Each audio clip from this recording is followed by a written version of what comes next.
I put together approximately 35, maybe 37 videotapes, and all the information comes from a book dictated to me by God as his righteous servant, a man described in Isaiah 53, and a man described in chapter 11 of Isaiah, the descendant of David, the twig from a shoot that grows out of the stump of Jesse, and it is a stump because of the vanished and felled ancestral tree of the kings of Judah, the line of Jesus. He cannot be the man of chapter 11. He's not the anointed one. He's not son of David.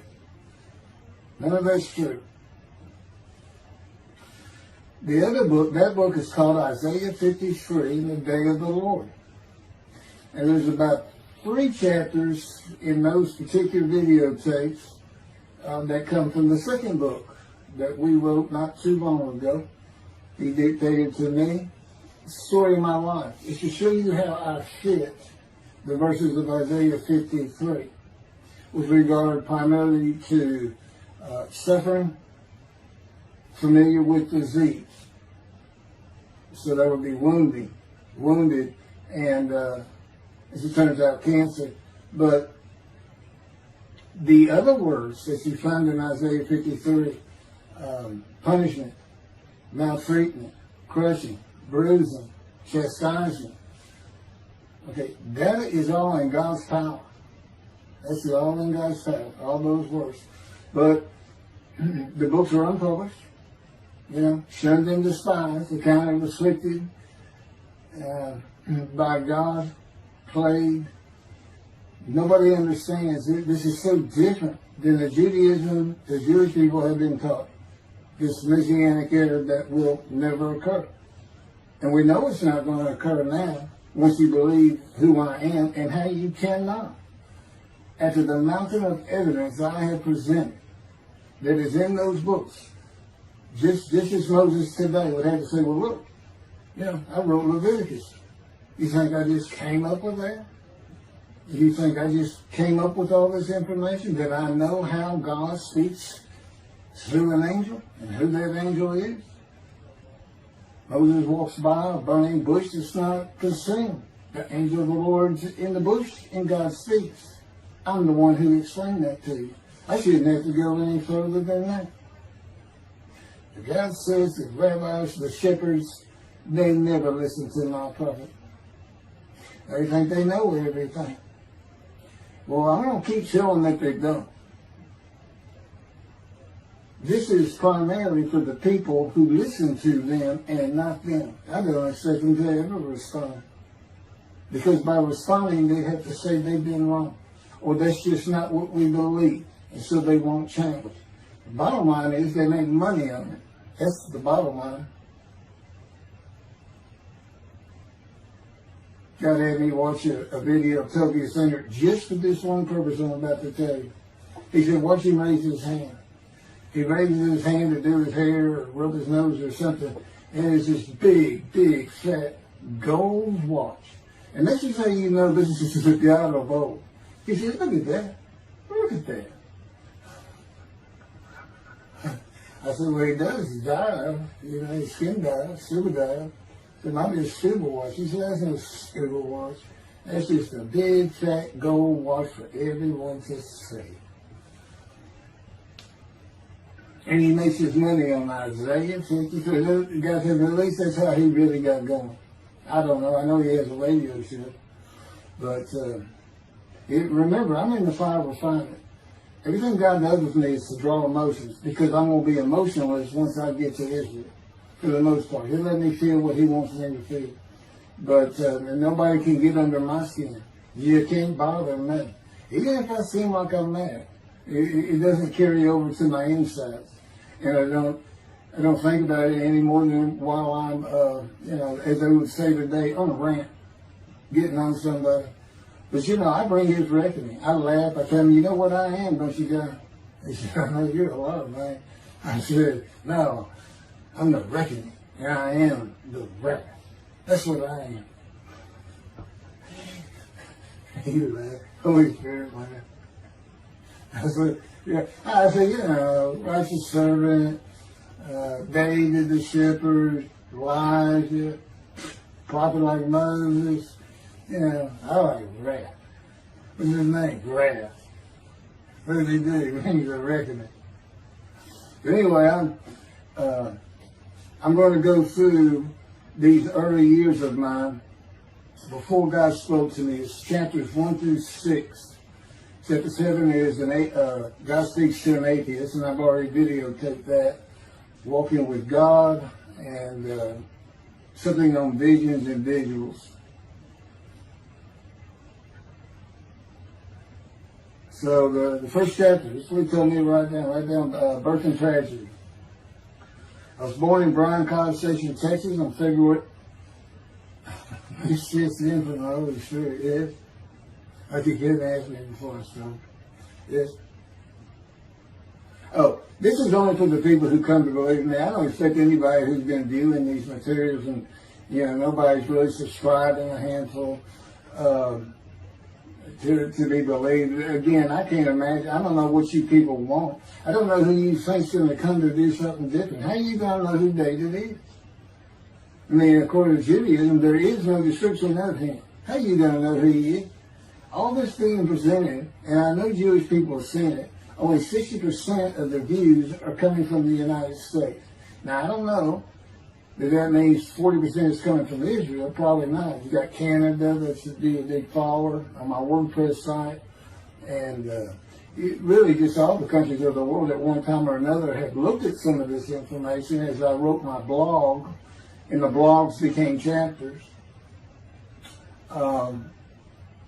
But I'm assuming some Jews have heard of what some man is saying he is Moshiach, and they're watching. Well, this is for those who come to believe, the people who want to be the witnesses, the many made righteous. By my knowledge, there are things I can tell you that God would have me say to you. So, this might be bored to tears with others, but it does show suffering, pain, and emotional pain, my background, and just who I am. Not just some kook out here.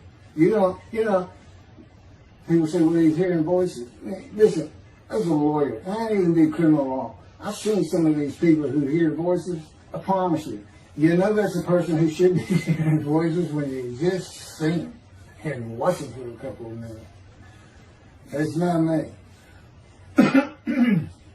Excuse me. Okay, I was born in Bryan College Station, Texas on February 21st, 1957. And that's interesting because that's the year the first satellite went up. Russia sent up Sputnik, which was really 3 different satellites, and altogether they were called Sputnik. That is considered the dawning of the age of the internet. Now, I've asked God, how did you select me? How did I be blessed with this and learning all these things with this crazy life that I've had? And but he won't answer me. He's gone poker. This poker guy, he's not going to talk.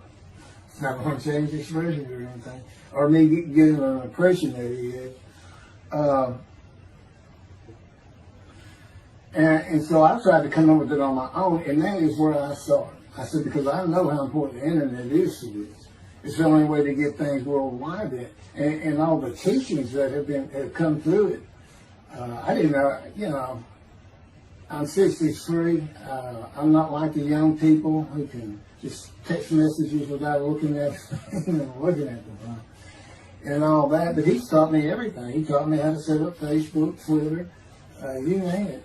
He would just say, go to your computer, do this, do that. Commanded it and directed to become very good at the computer and, of course, word processing. I'm a regular secretary, except I still henpeck with one finger. I used to. But God says that's to show you I have perfect use of this disfigured right arm. It just doesn't have muscle in it, and my shoulder's short. Anyway, I was born in Bryan College, and that's what Texas A&M University is. And my dad was attending Texas A&M when I was born. I graduated from there 22 years later, which is a story in and of itself. So I was born premature in the 7th month of my mom's pregnancy. I was born in February, and there were many complications. My parents were told I would not make it through the night, and they should just take me home. Mind you, this is 63 years ago. The biggest problem was that my insides had not fully formed, and it was impossible for me to take milk. Mammy, my great-grandmother, told my parents, boil rice. Feed him the rice water. It's got all kinds of nutrients and minerals in it. Dad says he threw out a mountain of rice those first few months. And it would not be my last encounter with death. So my dad graduated, and we moved to Metairie, Louisiana. And his first job is an oil and gas geologist. He looks for oil and tries to sell deals to people who can raise money to drill. He gets money up front and a percentage of production once they get their money back. That's what he's done his whole life.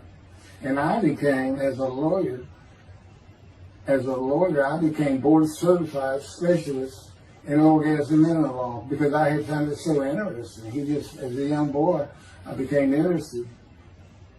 But he rarely had time for it. The other part, I said, okay, well, I was born with the dawning of the internet, so he's got a selection process for 57. And I come from a dysfunctional family. Lots of drinkers, lots of fighters. And on my mom, her grandfather committed suicide. It's tragedy. Earth and tragedy. In the Great Depression, he lost everything. He owned land in what is now downtown Dallas. But then when she was about 4 or 5, her mother went down to the Market Square in Crockett, Texas, small East Texas town. Everybody has the courthouse in the center of town, and there's streets on either side with stores. She went to the hardware store and purchased rat poison. She hadn't gotten hardly out the door when she opened it and took it herself. Died right there on Main Street in the middle of the day in a little small town. I don't know how long that would have been. My mom's 85 or 6. She was 4 or 5, almost 80 years ago. So I'm sure it was quite an event. And her dad took her and her sister's about 2 years older, to Metairie, and not Metairie, to someplace in Louisiana. But could have been Baton Rouge. And her father became a elevator operator. And you can still find this in Houston. When I was at law school, I went to law school downtown Houston, but South Texas College of Law. And at the courthouse, they would have somebody sitting in there on a little stool and with a lever and take you up or down, take everybody up or down. With all the lawyers coming in for the court cases, it was packed. I'm sure they've done away with it by now. But that's what he did. And they found him one day or night. He had taken out a pistol. He shot himself in the head and killed himself. So now she had suicides on both sides of the family. And her father's brother took the 2 girls in. He actually adopted them. And she was about 10 or so, I believe. She's with him out in some shack in East Texas. And, there's not even phone in this place. And he took a shotgun. And I'm sure he'd been drinking there, all known for it. And blew his head off right in front of her. I mean, that's all the circumstances I know about it. It doesn't sound like a good scene at all, but it scarred her for life. Okay, we've been taking care of her from the get-go. My father amazes me to no end. What he has done to care for her. See, they knew that was his sweetheart. Eventually, now at 10 years old, that's who he married. And they're both from Crockett, Texas. Small town people. I still take care of them. They've taken care of me for 10 years. God took me from society. He made me quit law. terminate my law license in Hawaii and Texas, and took me into poverty. I've been in poverty for 13 years until I just now filed for Social Security early. But I give them more than 90% of it to make up for everything they've given me for 13 years. While I'm in God's fire of refinement, learning everything I need to know. And I have learned much. There ain't any question.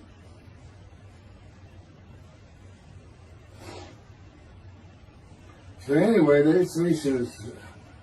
There's 4 suicides right there. So it's a family of tragedy. You know, it's a tragedy of losing your entire family in the Holocaust, and you're the only one left. It's not like that. But God says, I just got things as close as I could. He says, I touched you in the womb to deceive you, really for just one reason. Well, 2 reasons. One, it makes you identifiable. But it was so people would pick on you. I wanted people picking on you because that's what happens to young Jewish boys. Just for being Jewish, just for having a disfigurement. People will pick on you. I told him since, I don't even really recall many people saying anything to me. He said, that's because you look like you crawl all over them. They did. And I did. I was always just say something, anything. It's just the way I was just angry inside. And God's taken all that away. But I can still go on a good rant. But, and then my mother in the 60s, young people may not know this, that's when, you know, the Woodstock and marijuana, LSD, everything started getting big. And at the same time, doctors were just handing out pills left and right. Valium, painkillers, Percocets, you know, just asking for it. They were writing scripts. And I know today they put a lockdown on that, but she got heavy into it and drunk all the time. I had to come from school and stay with her, and she became such a different animal, a different person when she drank. She became a little girl. You know, maybe your mom act like that and slobbering and, you know, going there to be Valium dripping out of her mouth with bottled booze by her. So it was an ugly scene. And so I came from a dysfunctional family, so I think God wanted that. And He's there with me from my first year to make sure that I live a life of suffering. He orchestrated many of my wounds. And He's taken me back in visions to see these things. And His visions are one thing you don't pick up in the Bible. When I say Bible, I'm talking about the Jewish Bible, the Hebrew Bible, but not, unless I say otherwise.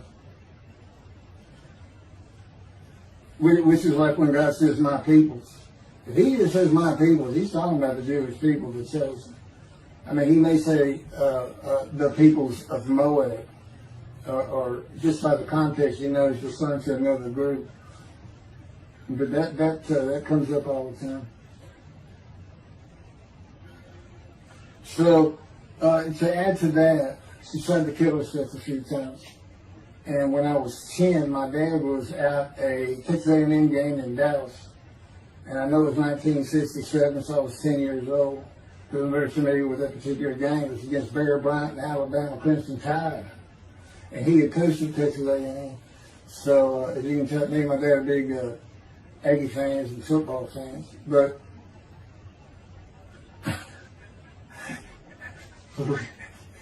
I had been assured we were able to see those games in Israel.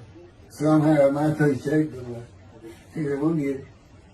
That's the Holy Spirit. We'll get it. He's so funny. I don't know where my sister and brother were, but I heard some noise and I went down about 1 or 2 in the morning, and our stairs curved, and there was a little bay window cut out, and I looked down out into the living room, and she's laying newspapers on it. And just sat there watching. They didn't know what to do. And she got down that paper and took out a butcher knife, not a razor blade, a butcher knife, and opened her wrist up. And this happened again years later when I was in high school. She opened her elbow up, and that was god awful. I don't know. But before she bled out, my dad opened that door. I sometimes think she knew he was going to be there soon, would probably save her. But it didn't look good, and I hated myself trying doing something. Maybe that's why I was so angry. Anyway, because I didn't do anything, I just sat there. I couldn't move. I don't know. I don't even know what I was really thinking, really. But I tell you what it did is it told me how much her uncle blowing his head off must have done to her. That must have really hit you. I had nightmares my whole life. But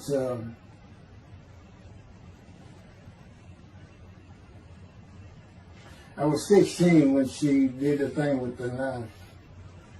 But you know what? My dad finally got her he got her the best psychiatric care in Houston, Texas, and that's big because we got a medical center that's renowned throughout the world.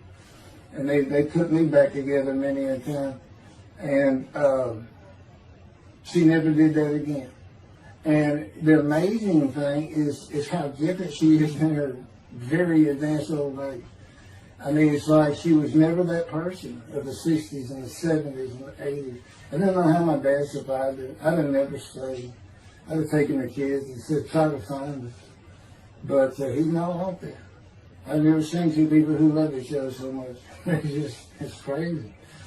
But anyway, I was married for 20 years and we weren't like that at all. We finally divorced for irreconcilable differences. Okay, my first major surgeries when I was 2 years old. My first surgery. Up above here, I have a scar. I had my first of many surgeries. Been born without my right pectoral muscle, small shoulder, withered arm. And there was some, the movement of my arm was restricted. There was some tissue in here that had to be cut out. So they opened me up and did that. I was born right-handed, but I do everything left-handed. Except for light things, like I shoot a basketball right-handed, I throw a ball right-handed, darts, things like that. But bowling, I'm left-handed. You know, anything heavy. And I was quite average. If I had two good arms, I'd have probably been on scholarship. I was already offered a partial scholarship at a small school for track, even with this bad arm. But I just didn't have the fast start. You got to have two strong arms just pushing out in front of you. But I was some kind of quick and fast. So,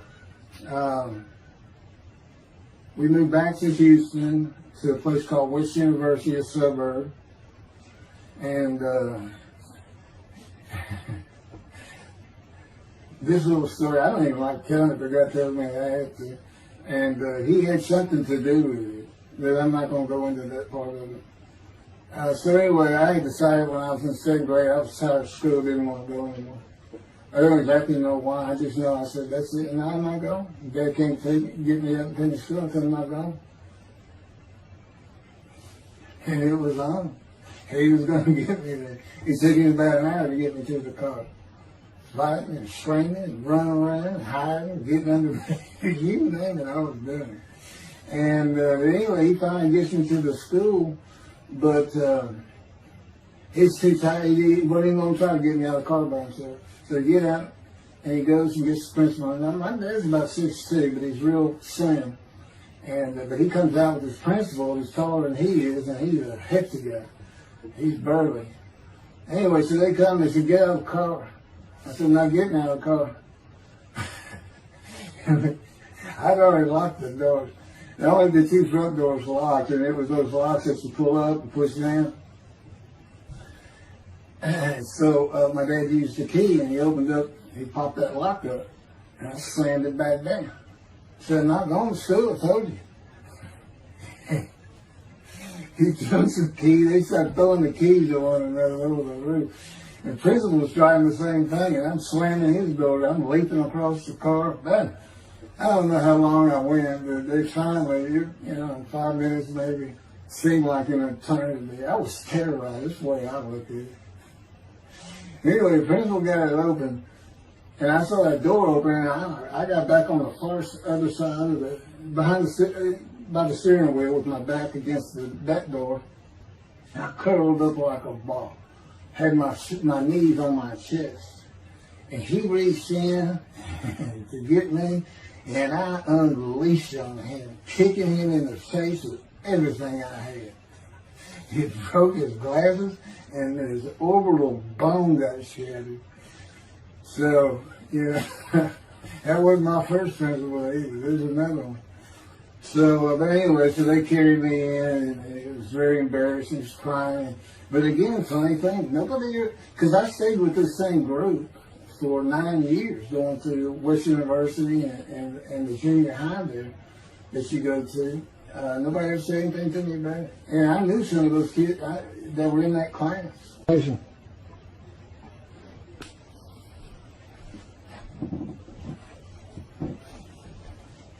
My camera only goes for half an hour.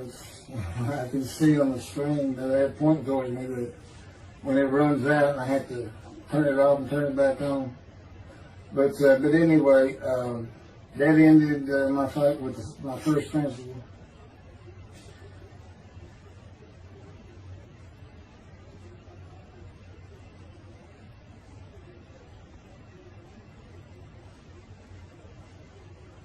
Yeah, here it is right here. Let me put these together. In the 10th grade, the principal of the school told me to cut my hair. You know, I had long, blonde, wavy hair, well past my shoulders. Again, this is, I graduated high school in '76, and this is in junior high, so it's in the early '70s, but it felt like the '60s still. And I kept in a ponytail. It was neat. It was a school-wide policy. I think I was one of the last people to cut his hair. I was hiding all the time. I was always on the alert for the teachers that would turn me in. But I went and got it cut. I told the barber right at my collar. Sat there in the chair, cut it right at my collar as I was instructed to do. And then I was commanded to return to the principal's office. And so I presented myself to him. I sat down in the chair in his office, and he gets up, walks behind me, and grabbed me by my hair, back of my head, and jerked my head back fast. And said, "It's still over your collar." Now, I don't know if I did a backflip out of that thing. I can't really recall. But what I do recall is it took 3 people to get me off of him. And I was permanently expelled from school, which ended up me leaving home. It wasn't a runaway. I'm just out of here. I'm tired of everything and everybody. I ain't going to school ever again. Hate school always there. That was me. Yeah, they had to pull me off of him. I understand through a friend of mine, he said, "You know, my brother went to that school. He has some stories about that guy." So I said, "It wasn't me, it's him." Second major surgery came when I was 12 years old to try and repair my right knee and just below it. I was running full speed in a field. High grass and weeds with a family dog. And God says he had something to do with what the dog did. For no apparent reason, just suddenly he was running at my side. And he just bolted, he just stopped going straight to the heart of the left and went right between the legs. I go sailing in the air, and I came down on my knee. Except my right knee came down on a broken Coke bottle, Coca-Cola. And they used some thick glass back then. It was stuck nose down, way down. It was all broken up, but it was the bottom all jagged at my knee. Just, they said it went to the other side of your knee. They said, "You got that whole field in your knee." But when I got to the hospital, I sat there for a long time. The first officer came in and just told my mom, right in front of me, I'm in the room, he said, I can't repair it. It's not repairable. We want to take it off. You can't use it. And I already knew that, because as I started screaming and yelling for my dad, he finally came back. This field was behind our house. There was a chain link fence, and then the field. My dad finally heard me. He got over, he saw the blood, and so all of a sudden he's scared to death. I'm going into shock. And he got me to put my arm around his neck, and he said, "Can you walk on it?" And I tried, and it just collapsed. It was useless. It was awesome. And then I had to climb over that fence. And my mom was going crazy and screaming and crying. And he had to go take care of her. I'm sitting in his bathroom, my leg all opens up, and I'm just getting sicker and sicker, nauseated, scared. I was a cripple. And but anyway, they get me down to the hospital. And just, like I said, first officer, just like, we don't know what to do. And just right then, and God said he knew he was going to be there. This doctor walks by, and my mom recognized me. And she goes, Dr. Kane. And she runs out the door. Well, this is Dr. Kane. Her mammy that I mentioned earlier, in her old age, very old, maybe been in her 90s, I don't know, late 80s, but living with her sister, broke her hip. And this doctor repaired it. This is a long time ago, people. Repaired it, and she actually walked again with a walker. I remember. But that's who this doctor was. And she said, my son, they're going to take his leg out. You've got to come look at it. And this Dr. Kane actually became the medical doctor for the Houston Oilers. He repaired many in me before and after me. I guess that's what he specialized in. But he was at the hospital just to do rounds. He wasn't dressed for surgery or anything. But he came in that room, and I mean, he was livid when he looked at my knee and knew how I'd been there for like 5 hours at this time. And he just started barking orders about getting me prepped for surgery, and he takes off to go get prepped. And they literally ran me down to surgery in a gun. I mean, they were trying. This kind of fear he put in everybody. Anyway, I was in the hospital for weeks, and I woke up with my leg. I was glad of that. They had a cast from my hip to my ankle. And he told me, when I finally was being released, he said, if you put any weight on that leg, you'll never walk again. So, I can't remember, 6 weeks, I don't know how long it was that I had that cast on. It wasn't my first cast, it wasn't my last. Or maybe it was my first. Maybe it wasn't my last. That's another story. We're not getting very far.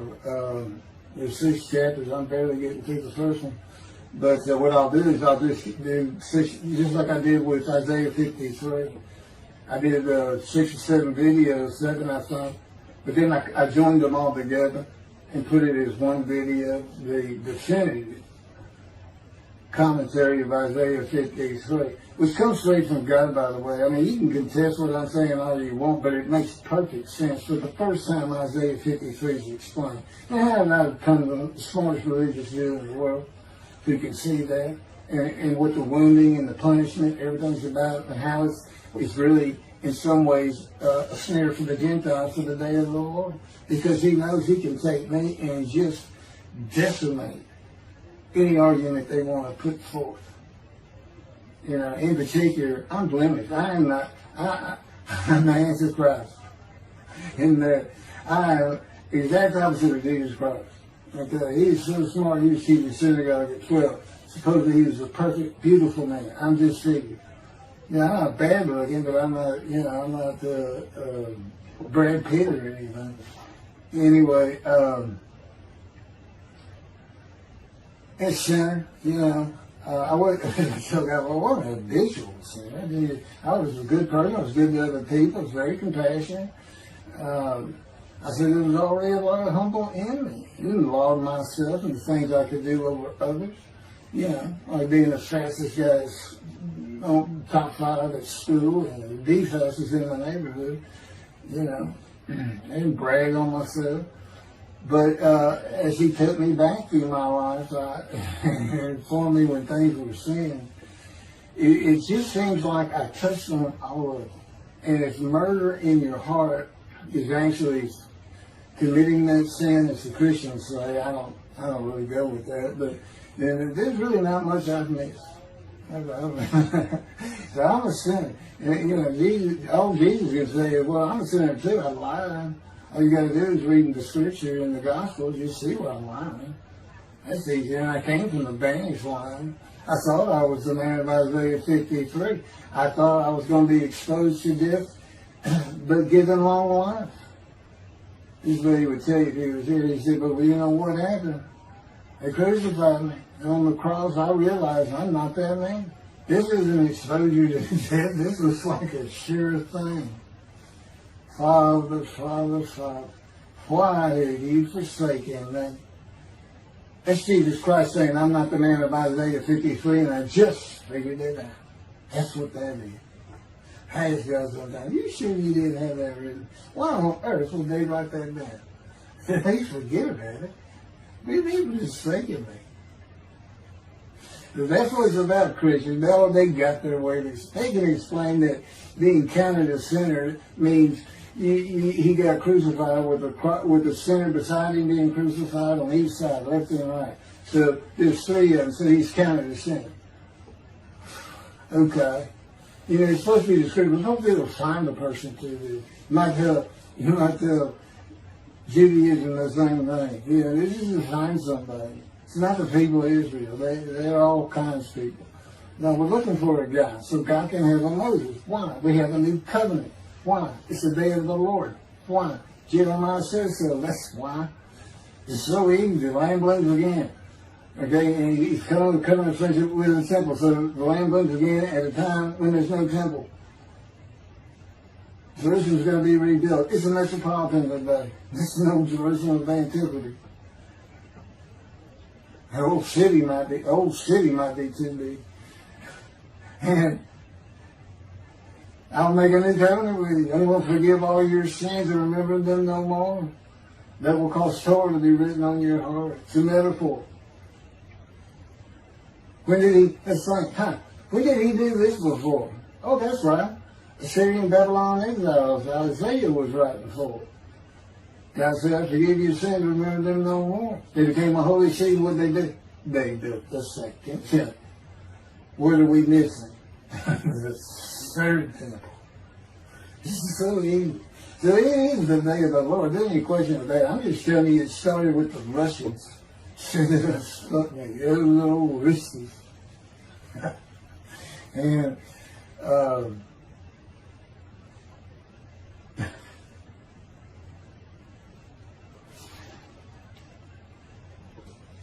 he's bringing the covenant, but he's got to have a Moses. He's never sent a prophet like Moses. So he was saying, it's Joshua. No, it's not. I'm meeting today, the day of the Lord. And guess what? He gives us a description of him. He knows this is a time of secularism, reliance on science and medicine and doctors. And you got so many more people the only book out there is not the Hebrew Bible. There's a lot more books in it. You know, there's all kinds of distractions, television, cell phones, computers. You know, back then, you know, you just sat around and said, what do you think God's there? I don't know. Wish he'd send some rain. You know, it's just, I said it's easier to get them back then. But here it is. It's here. And God said, you see why I put Shunner and Despise in there? Because for a while I said, God, you know, this is before we really got the books done and everything. I said, I'm just sitting in a room. I can't really tell anybody Shunner and Despise in that. Counting me plagued, afflicted, and by God, and everything else. He said, well, how do you feel now that we've been putting all this on the internet? Guys, that feel Shunner and Despise. Yeah. I can say, there's no question this hasn't gotten back to those three. I say, you keep attacking them like this, and I'll be certainly sure, just in case I'm wrong. But, because he won't actually tell me, he won't tell me anything, this is a rule of thumb, he won't tell me anything that I cannot find out or become knowledgeable on or informed on of my own. Which means about nothing, because we're in a room all the time. The adjunct of the Holy of Holies is what I call it. I live in the Holy. I'm like the priest who can, the only person who could go into the Holy of Holies was the high priest. And that's what I'm like. As a matter of fact, God had me write down, just as he had David write down, there's Psalm 151, where God said, and it's on a video, where God is speaking. Where the Lord came to me and God said, quote, and within that, he says that he declared me. We actually used the song where he declares it for David. He declared me an eternal priest in the order of Melchizedek and King David. and a rightful king, small k, and a rightful king. And he also declared, I'm the righteous servant. I mean, that's God talking. I mean, he's using it when he dictated to me. It wasn't, to be written in my personality. That's him. That's him doing a new song. So, because he does that. Even in the writings, the person doing the writing, whatever prophet it was, or Moses, or David, if he wrote Samuel 2 and Kings 1 until he died. As I said, God says, look, just assume the central character is the one I had writing, because their lives change when I come to them, just like mine changed. This is not anything I could have ever conceived or even bothered thinking of. I had never read the Bible my whole life. If he hadn't told me, we're going to the bookstore and get you a Tanakh. That was 13 years ago. And my answer was, what's a Tanakh? I didn't know anything. And you look at all this knowledge. But this is it. This is the only power he's going to use in creation. He's not going to perform miracles. He's not going to have me performing miracles. And he's not. He said, the only power I'm going to use is on you. What I can get you to do.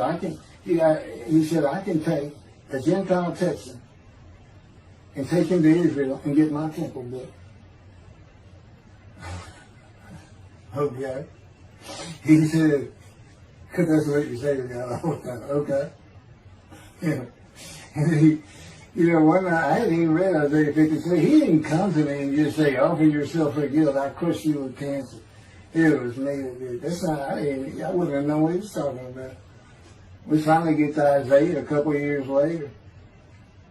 He said, Keith, read Isaiah 53. I said, okay. And so I read it. I said, okay, finish it. He said, who do you think that is? I said, I have no idea. I said, barely read it. I didn't know what it's saying. I said, I think these two verses ought to be up here. I said, you sure nobody mess with this thing? He said, nobody mess with it. It's just how I had Isaiah right. He said, that's you. I said, oh, okay. I couldn't help it. Good luck convincing anybody. I can't even tell what he's saying. He said, before we get done, and he's right. I've been over that thing so many times.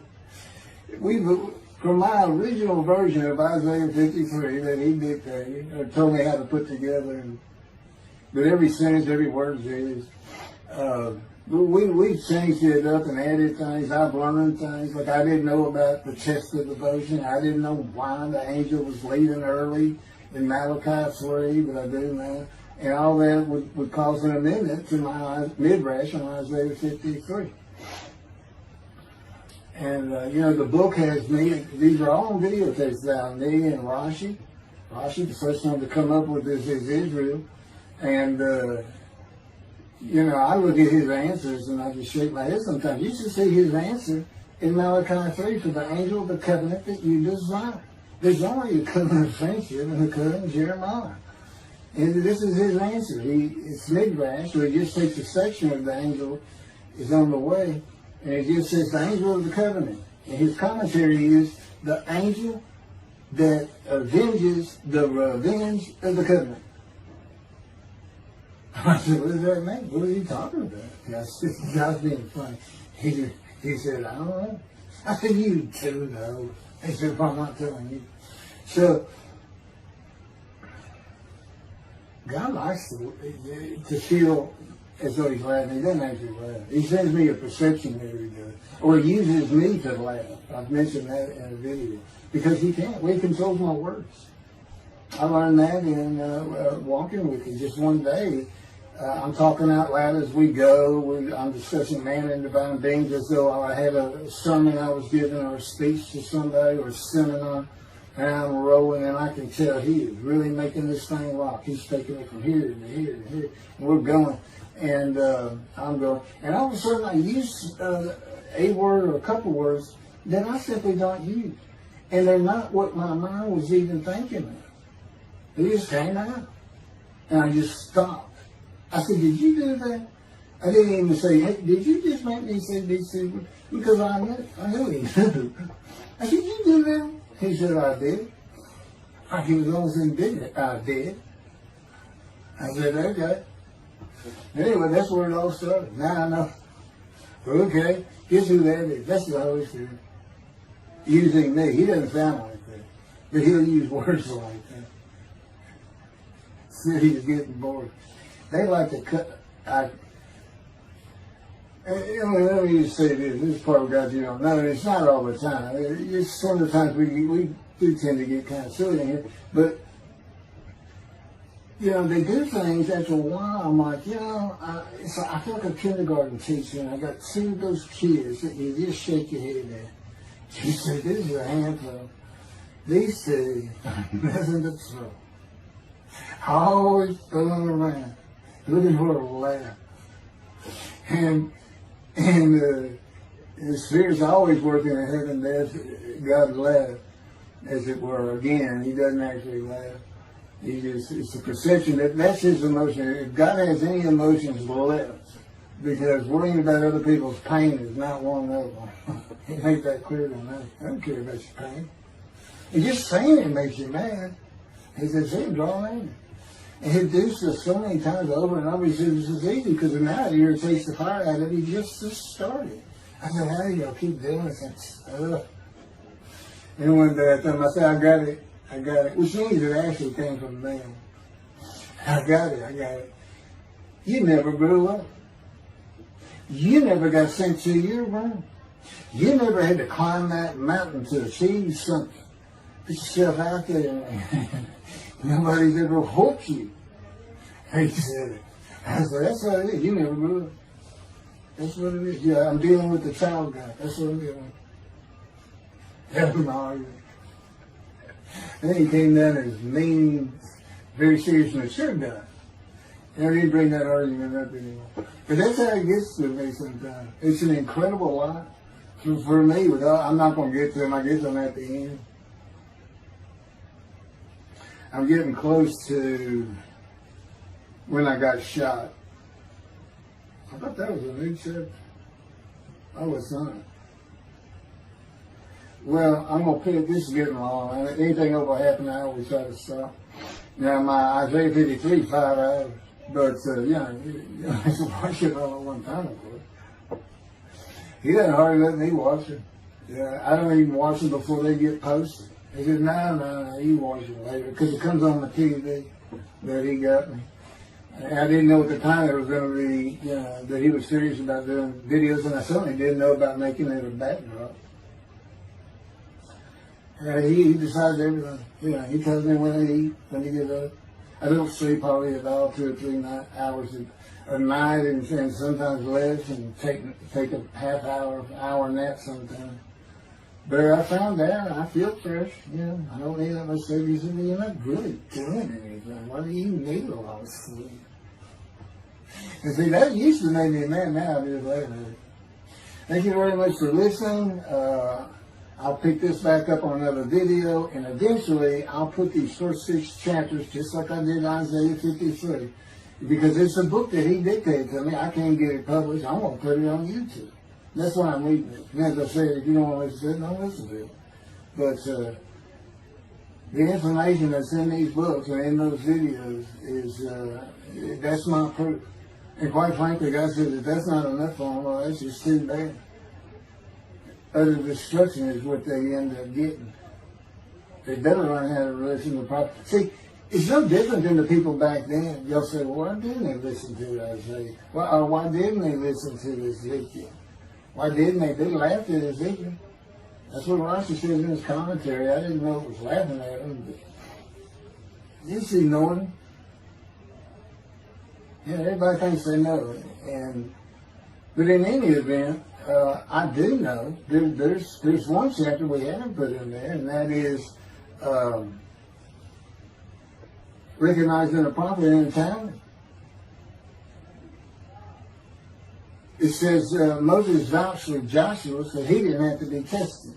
But the problem with all that is, and I think why God hadn't put it on video, is that they're looking for a seer, somebody who can see the future. But see, that's antiquity. I mean, that's not what you're looking for today. Moses wasn't a seer. And none of the prophets were seers. They just wrote down what God told them to write down. God's the prophet. Is the one making prophecy. And what he does, he doesn't actually just quote see the future. He walks it through. He says, okay, right here is when they're going to send up the satellite. This is where humanity will be at that time. He can walk it through in his mind. As I mentioned, his eyes, he doesn't have them. It's just his absolute knowledge of all things. He can form a picture of this room. Me, it's in here. He knows every atom of my body. And it's like he does a vision for himself, a visualization. That's what I call when they put pictures in my mind. He says, and he puts it into the spirit's mind. And they're both within me. You know, the big cloud that just came down. If you're sitting in a room with me, it envelops you. But it engulfs me, it goes through me. My little spirit cloud becomes part of the big cloud. That's why God is in his spirit. Here's the elements of spirit, here's the elements of God's presence, his mind. Two clouds, they just come together, they can be together. Okay, but God's still one. He created the other cloud. And then in this room, filled with them, my little spirit is like a little cloud that just came in and part of it. That's who I am. That's a man of divine being. Okay? No, it's like nobody's really expecting it. Well, maybe it's because you didn't know these things. And now they want, I get to see them shunned. Shun means I'm not looking at that. It's not like a coup. We, by faith, by the fundamental principles of plan baptism, the talent, from his diagnosis of the talent, why don't you do your own? Why don't you throw the talent out and learn some new stuff? Why don't you get out of antiquity? Every religion has an end times like that. Every religion ends up with utopia for its people. Everybody. Well, don't be like everybody. You're the Jews. Go there, let's get practical. Let's have God in our midst again, in a man like he was in Moses. Let's point at him and tell the Christians that is the man of Isaiah 53. Here's what it's about. God says he's coming back. He told us, we're not waiting on him like you. He said when he was coming back, he false prophesied 5 times. He ain't coming back. He wasn't who he thought he was. He told us on the cross. I'm not the man of Isaiah 53. He tells us. What else was he doing? Why did you say me? I'm about to die. What do you think he's talking about? What do you think he's thinking about? You're not supposed to die. He thinks he's the man of Isaiah 53. So do they. Which is mind-boggling because I'm the man. And there's nothing about me that says Jesus Christ. Nothing. You should hear me cuss God. I cussed him trying to die. I begged for death 1,000 times. He said, it's not been 1,000 times. I said, it's been hundreds. He said, well, that's true. You have cursed me more than any man in the history of mankind. And he said, and you did it face to face. And I said, you shouldn't make me so mad. He laughed, y'all. He laughed. Without cussing him, he did make some mad. And oh, you're kidding. That's right. He gave me his perspective. This is how he did it. He's a key. Imagine you created ants. And ants are living beings. In other words, they can think and they have emotion. Okay, you get a great big ant farm over here in the room. Okay, you decide you're going to get one ant to get all the other ants to do stuff. But you got to get him ready. And you get him ready the way I'm getting you ready. Now, he's managed. Right? I said, yes. Yes. And he said, now, magic. I'm always laying in this bed. I got a big table. I've got a microwave on. I put my computer on. I got a big fan I like to have on. And he said, look over that table. Now imagine that ant got loose. And he is crawled up. And he is standing on the corner of that table. And he is giving you the what for in ant language. I mean, he's going. And he turned around and shaking his butt at you. And he's cussing. And all this. And all you got to do is go bump. And he's gone. I think that's funny. And it is. And that's how that's what it does to him with me. You know, the spirit wild me up. I call him the troublemaker. Troubler. He's so funny. But God's so humorous. There's a difference in their humor. Okay, now I'm told that does wrap it up. I'm going to pick up a gunshot. I guess it was forcing the accent to my knee. They ended up opening me up in between my breast and my pelvic bone, and now it's been 3 times. and eventually, the lung cancer, and colon cancer, and skin cancer. But the lung cancer is when they told you should have died from colon cancer. He said, but this is it. We can't treat that. It's too advanced. You're gone. And prepare to die.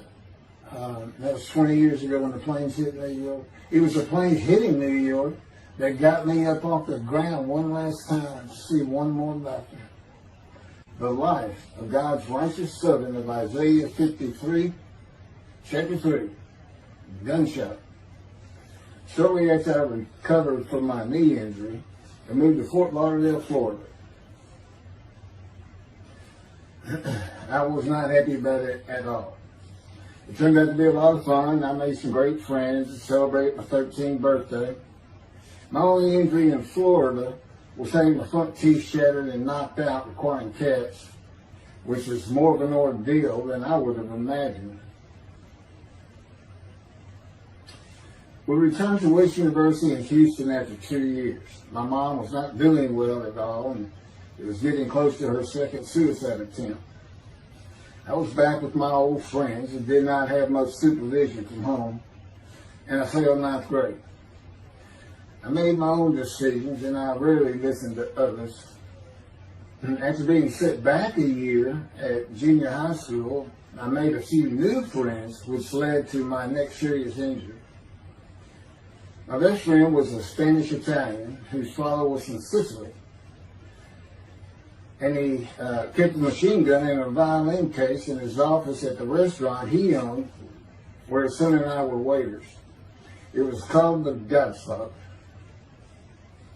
My son was the best pool player I've ever known or played with, an absolute natural. I will call him Antonio, but that's not his real name. Antonio's girlfriend was a Jewish girl. I will call her Rebecca, but that is not her real name. Antonio was a Catholic Christian. Rebecca did not practice Judaism, and Antonio did not go to church. I was a confirmed atheist, and we never talked about God or Jesus. Rebecca's father had foreclosed on a ranch about 8 hours from Houston outside of LaGrange, Texas, Fayette County.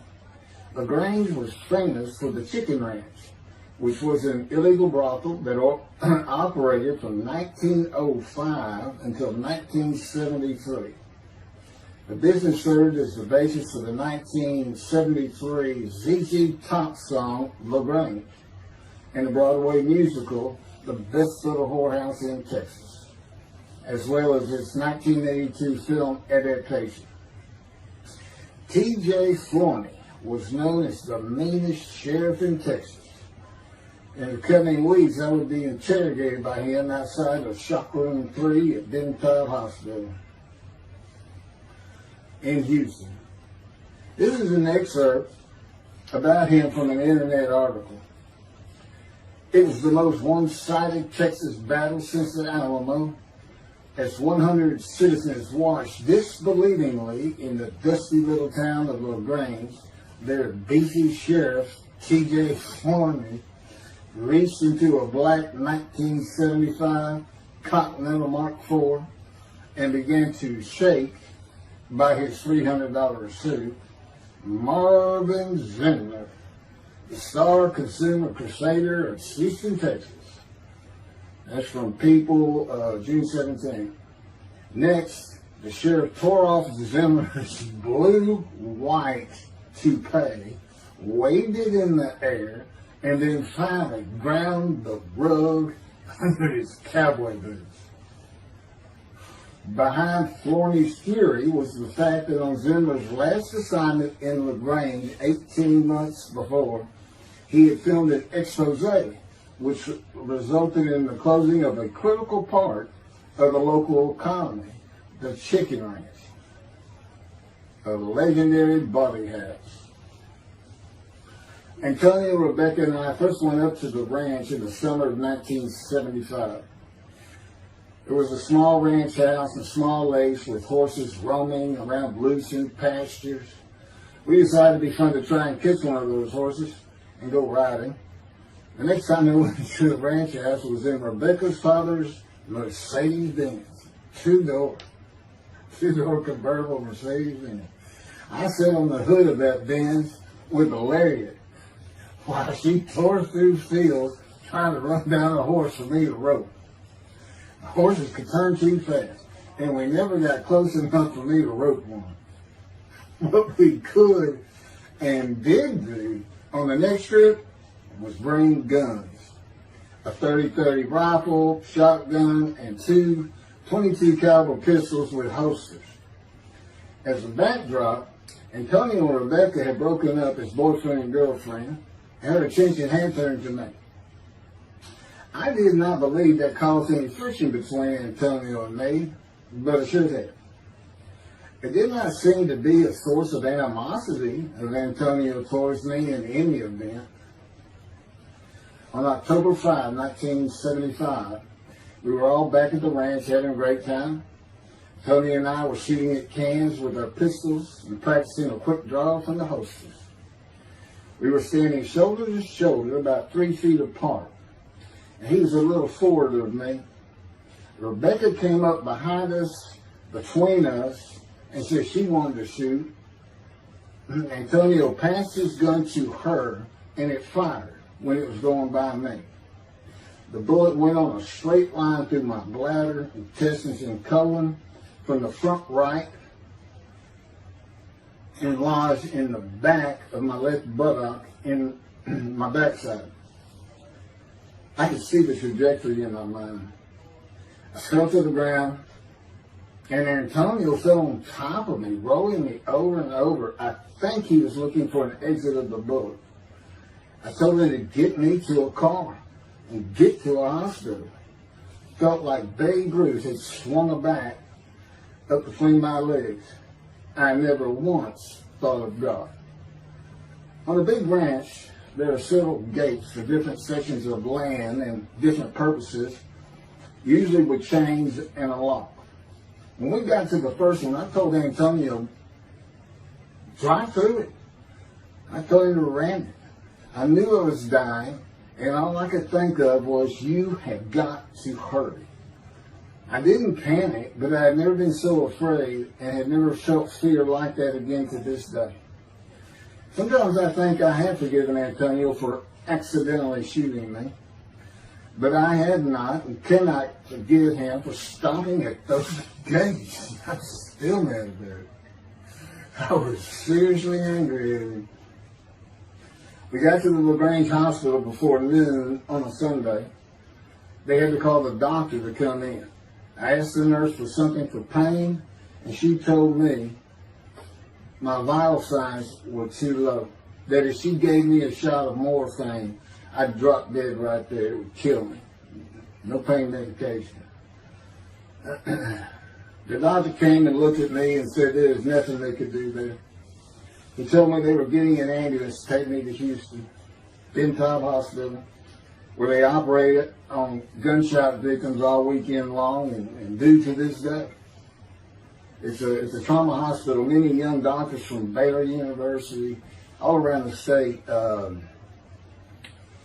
It's a high desirable place to be because you're cutting all. If you want to be a surgeon, you're cutting all day long. I knew one thing with a certainty. I could not pass out or fall asleep. If I did, I would not come back. In an ambulance, I talked and talked to two fellows that were tending to me, as much as anything to stay awake. I asked them such things as what it was like to be married, graduate high school, have a career job, but my mind repeated over and over, you have got to hurry. We arrived at dusk. This happened before noon when I got shot, so now it's getting dark. When the ambulance opened, my brother jumped in to help. My mom was standing by the entrance to the shock rooms in her fur coat. She later told me that since Ben Taub was a public hospital, it might help if they thought we had money. I didn't see my dad, but my sister told me later, the whole way to the hospital, all he could say was, to God, please don't take my boy from me. I had stayed awake for some 6 to 8 hours in awful pain. They took me to shop room 3. It was filled with people giving orders and very loud. On the table, the nurse told me she had to put her finger in my bottom, which embarrassed me. And I raised up like a sit-up and saw nothing but blood rushing from my bottom onto the table. You have to hurry is all I could say. They finished prepping me for surgery and rolled me to a hall in a line of others awaiting surgery. And someone was saying my name, and I opened in to see T.J. Floyd, Sheriff of LaGrange. He wanted to know if I'd been shot intentionally, what we were doing at that ranch, did we have permission to be there, and et cetera, et cetera. I told him I thought it was an accident and to leave me alone. I never saw him again. I didn't have to wait long. The orderlies bypassed everyone in front of me and took me to surgery. I awoke in a large room with about 10 beds on my side of the room and 10 beds on the other, with other patients, and I could hear moaning and crying here and there. It took a few moments to remember what had happened and why I was in there. I fell back asleep, and when I awoke, my dad was telling me he would have me out of there into a private hospital as soon as possible. It was the next day when they transferred me to the Methodist Hospital in the medical center, where they had operated on my knee, and I had spent weeks there. I had a hose with a bag coming from my bladder and a colostomy, an opening called the stoma, which is your intestine on the outside of your abdomen, with a bag over it for going to the bathroom. I was out of danger from dying, but still very weak, and I needed to gain some weight. The track team was already getting together, running distance and cross-country workouts provided by the coach, preparing for track meets in the following school semester. I lived about a half mile from the high school. The day I got home, I walked to look at the track. It did not seem possible I could get back in shape. I was afraid to cross the roads to the school. I could not even trot to get out of the way if a car came my way. My insides felt like jelly, and I had been warned that too much physical exertion in the first 10 days could cause a stomal hernia, and my intestines to start extending from my body. I was homeschooled for the rest of the semester by a private volunteer tutor, and passed classes I probably would have failed. The beauty of that gunshot was that it changed me. I was never going to graduate high school, having failed so many classes. So I set up night school classes for the next and my last semester of high school. I was 18, soon to be 19, and a senior.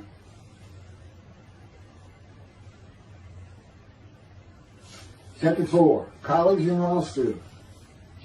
Before the summer of 1975, one of my best friends on the track team, who threw the discus and shot put in field events and was a senior, told me he wanted to do something big the coming summer before starting college at Louisiana State University, LSU. I was only a junior and I had no plans for the summer. He mentioned this to me, and I began thinking about how long it had been since I had been to Colorado. My father, who had really good years and many so-so years, depending on how the oil and gas industry was doing. And when I was in junior high school, he had sold some prospects that completed a few wells and had purchased a condominium in Pagosa Springs near Durango, Colorado. My friend's name was Keith Miller, and I called him Miller. He had given me the name of Say Babe. At one of our night track meets, I was running the 330-yard low hurdles, and the last turn was behind bleachers where the officials lost sight of us for a few moments. A runner to my left veered out of his lane into mine and took my hurdle, and I had to slow down and go around it, yelling, "Hey man, that's my hurdle." I wasn't happy. I do not remember how Miller knew what I had yelled, but he was probably on the football field inside the track working on shot putting discus, watching me run and hurting me. I did not really know him very well at this time, other than he was a popular senior who knew everyone, in stark contrast to me.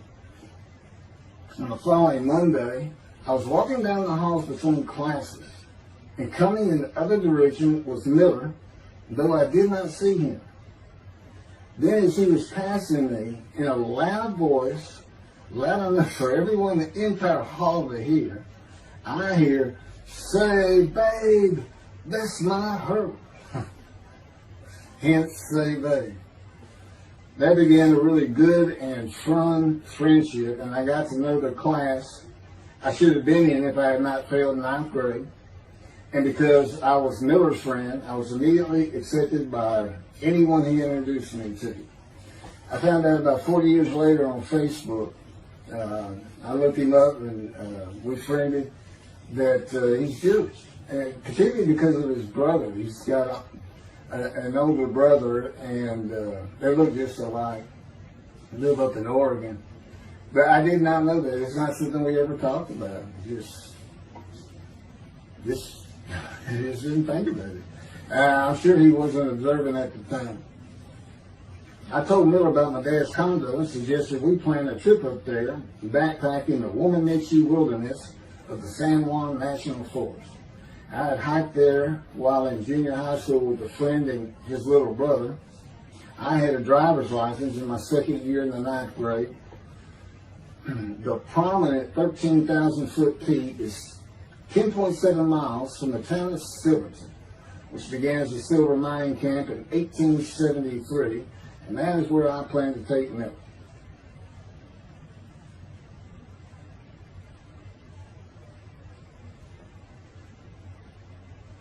So Miller and I take off. We use his car. As I said, he was getting ready to graduate, and his dad bought him a Toyota. Can't remember the name right now. My dad's condo.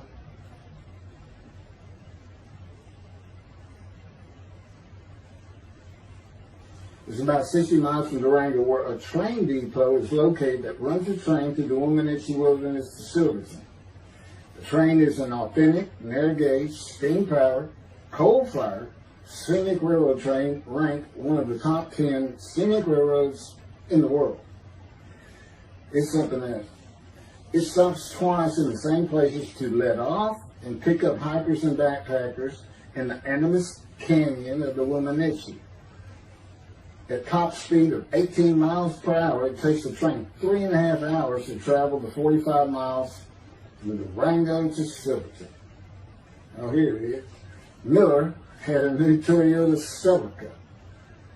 And after a day and late into the night, we made to Pagosa, slept, and we're at the train station before the first departure the next day. I don't know what the problem was, but the train was not going to run that day. So we couldn't get to where I wanted to take it. It's just too far. We decided to get a hotel in Durango and just head down the train tracks into the wilderness and explore an area I'd never seen in with the maps. We got lost. And at one point we decided, let's just put these backpacks down and you go that way and I'll go this way. Well, we did that. We met back up and then we couldn't find a backpack. And we did finally find them. We slept that night, and we had a big black bear episode because we had left some food out on the ground, which we shouldn't have done. And but anyway, we ended up making it back, and we had one of the best party nights I've ever had in my life. We hit the main street of Durango, which is a tourist hotspot, and we hit every single bar. You could drink at 18 back then. It wasn't 21 as it is today. And we did. We made sure it was like a go. Okay, let's go there. Every one of them had at least one drink: shot of whiskey, Boilermaker, beer, whatever. I can't really recall other than that. I knew I had been drinking the night before when I woke up. But we did. We hit both sides of the street. I don't know how long it took us and how many drinks we had, but we just had a lot of fun.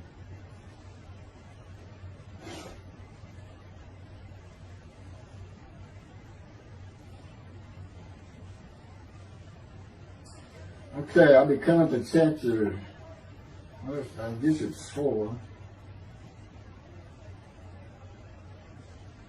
I don't know. I thought I was coming up to the cancer story, but this is different. This is getting into alterations while at school.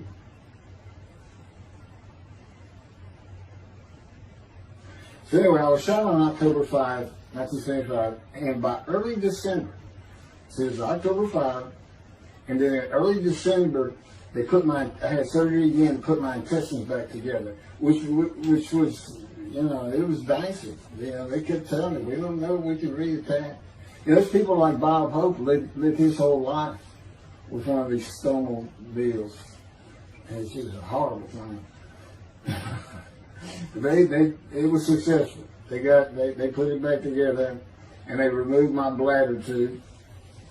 The girl next door, who I had never talked to other than to say hey or hello, and who also went to high school with me, had been coming over daily, and she agreed to be my girlfriend when I asked her a few months later. I did my night school and graduated last in my class, or close to it, of over 400 people.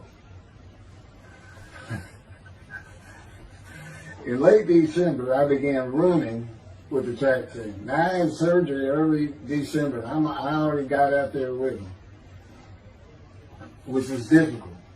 Pulling 2 tires on the cinder track. There's a rope, 2 tires, and you put a harness around your waist. I had to put mine high up on my shoulder. On the cinder track for a lap and a half, 660 yards for 2-minute intervals, 6 times was the toughest. My speed and quickness was still there, but distance running and my endurance, it took quite a while to come back. In early February, just about 3 months after being shot, I won my first 120-yard high hurdles race at a track meet that was fast enough to qualify at the upcoming district track meet for the regional track meet. Winning at the regionals would place me in the state track meet. I was fast, but my disfigured right arm really held me back. Then my heart was broken, and I cried for the first time since I was a child, best I could remember. My coach, who really liked me, he understood the effort I had put in to get back in shape. Called me to his office, and I knew something was wrong. He told me I could no longer be on the track team. I had too many semesters of school to be eligible according to the eligibility rules. It was because I had failed ninth grade.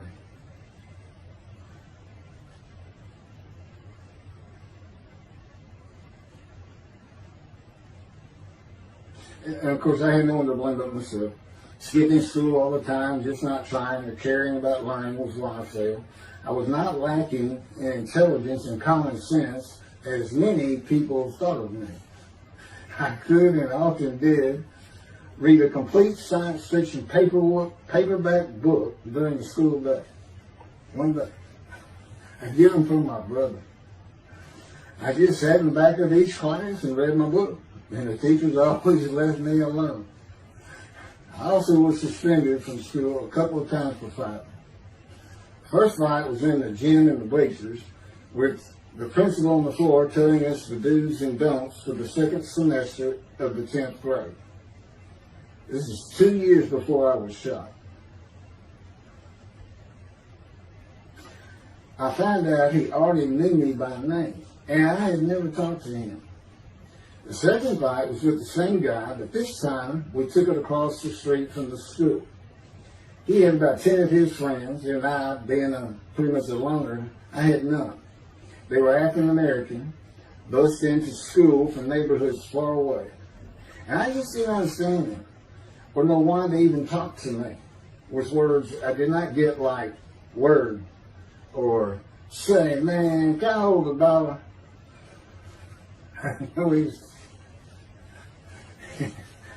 That is what started the fight in the bleachers. I hear from behind me, and one stood to my left, saying, "Man, can I hold the quarter?"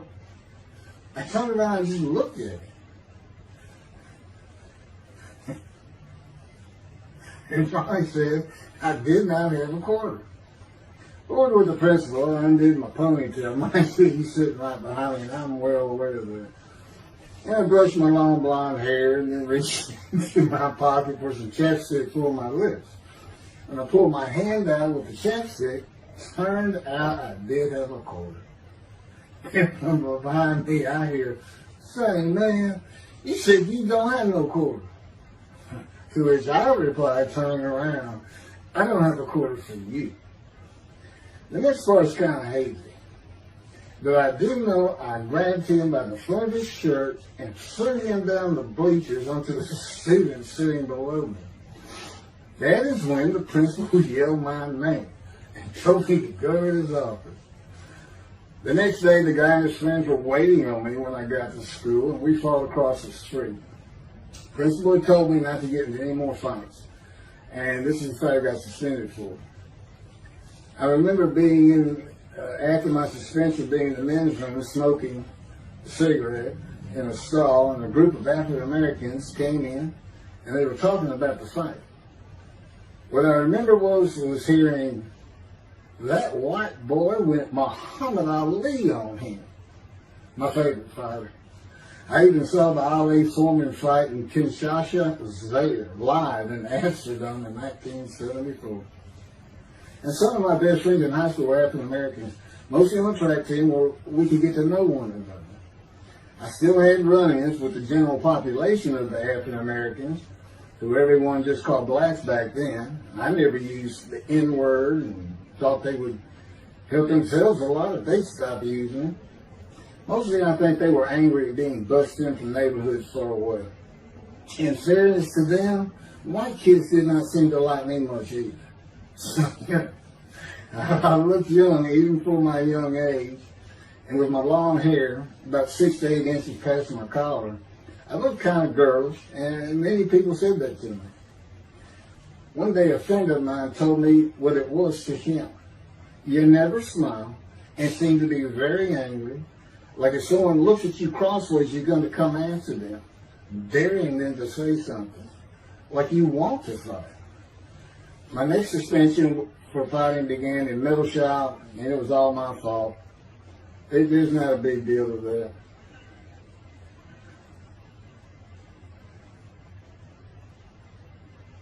The last fight I was ever in came right before I was gunshot at the ranch. The accident really changed me and the way I looked at life. I never got in another fight after I got shot. It took some of the fire out of me. My longtime friend from junior high school and I were at Memorial Park at night and walked down a train track that ran through the woods, away from the streets and recreation areas. We went to the center of a long railroad trestle bridge that ran over a bayou to wait for a train to round the corner from either direction on a single track. When a train would round the corner, we had to run and jump off the trestle after clearing the bayou. We were drinking beer. As we were sitting, we started talking about the price of gas at 44 cents a gallon in 1975. Anyway, the trains weren't running. We got up to leave, and as we're walking down the steps, he said something about my father and about how to find oil and gas. And I turned around and just hit him with everything I had, with my right arm. And I realized what a stupid thing to do. I called him the Big Sweet. He's huge in oil region. His hair was white and long and longer than mine. His hand was the size.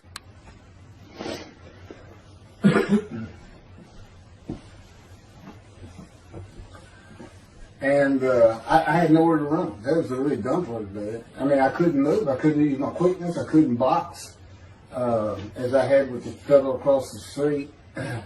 And he just took one big thing. He's very athletic. The coaches all wanted him on the high school team, but he didn't want to, football team. And but anyway, he hit me just one time. That was the whole fight. It was just two hits. My measly hit with my right arm. I let it fast, And I hit him when I wanted to hit him. Well, I say that. I didn't even think of that. But he just about knocked me senseless. I mean, I saw red. And so anyway, that was it for our friendship. We just, although after I got shot, he and I got back together a little bit, but by that time I had met Denise next door, and I wasn't going to be going out drinking beer at the festival anymore. I was going to get serious, and that's when I set up my night classes and everything. Her big sleeve.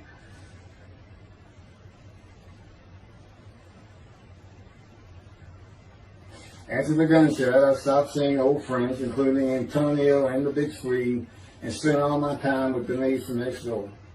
I knew I wanted to be someone who succeeded in life.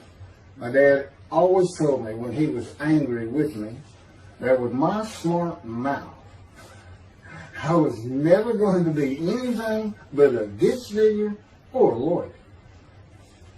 While he said lawyer in a derogatory way, he got me to thinking I'd like to be a trial lawyer. I had to get into college first, and the only school I wanted to go to was Texas A&M University.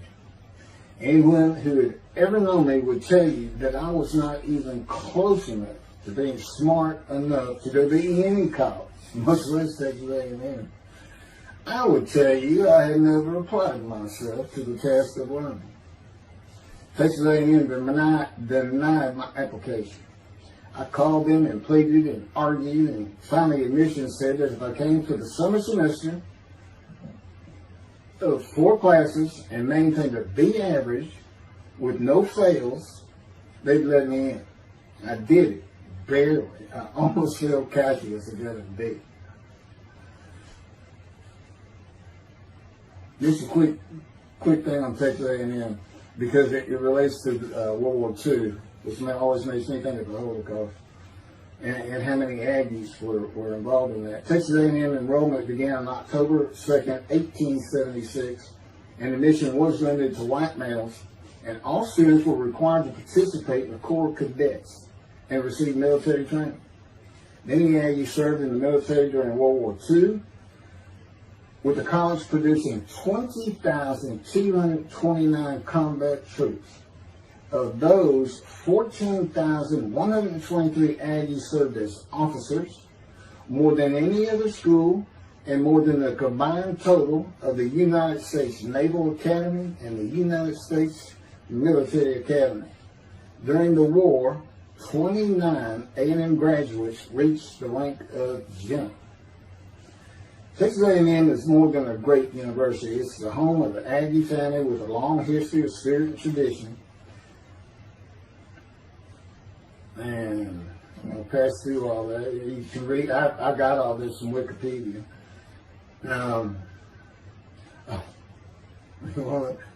Like Notre Dame, it's a school full of tradition, especially notable at football games and in campus life, drinking beer at the Dixie Chicken. I had a good friend in what is now the Volunteer Corps of Cadets, and we've been shooting pool and drinking beer all night. On the weekend, and finally left sometime after midnight. I walked my friend back to the quad, Corps Cadet Quad, a large open area where people could gather, surrounded on 4 sides by dorms for cadets only. And I dropped him off at his room. Before he shut the door, he looked at me, and not for the first time, said, "Want to race?" He's fast. We race anything. I said, yeah. Of course, we were pretty much, we've had a lot of beer. I said, yes. And he went to the end of the hall and took off at the other end of the hall. He was fast, but I was pulling away with just a few yards to go and hit the wall before I could stop and busted my chin open.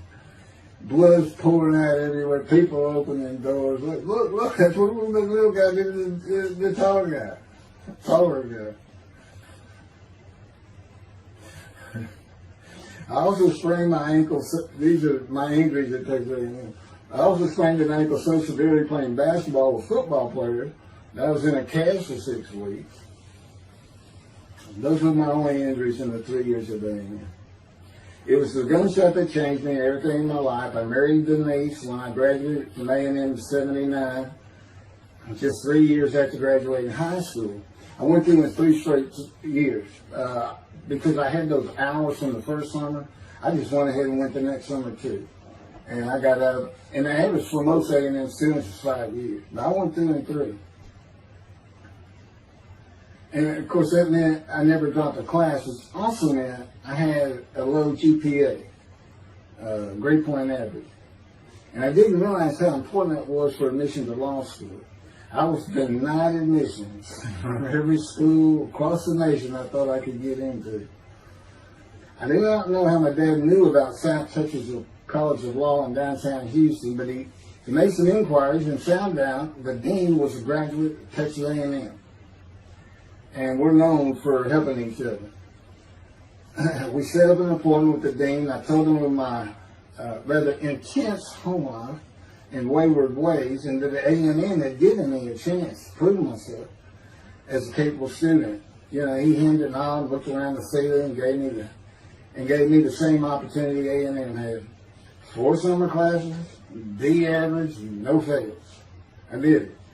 I was terrible with chemistry and math, but it turns out I had good reading and comprehension. It's probably from reading all those science fiction books in school. I graduated in '82, and I did great on the bar examination. Keith Ellis McCarty, attorney at law. Who would have believed it? Which reminds me of verse 1 of Isaiah 53. Who can believe what we have heard? That's what any of my friends would say about me getting out of law school. Much less what's happening today. You go find somebody that knew me in high school, they say, who? Oh, that can't be straight. Get out of here. I know him. Forget about it. Chapter 5. 27-year headache.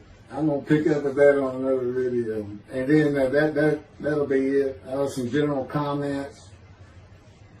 5 and 6. I'm not sure what 6 is. Yeah, 27-year headache.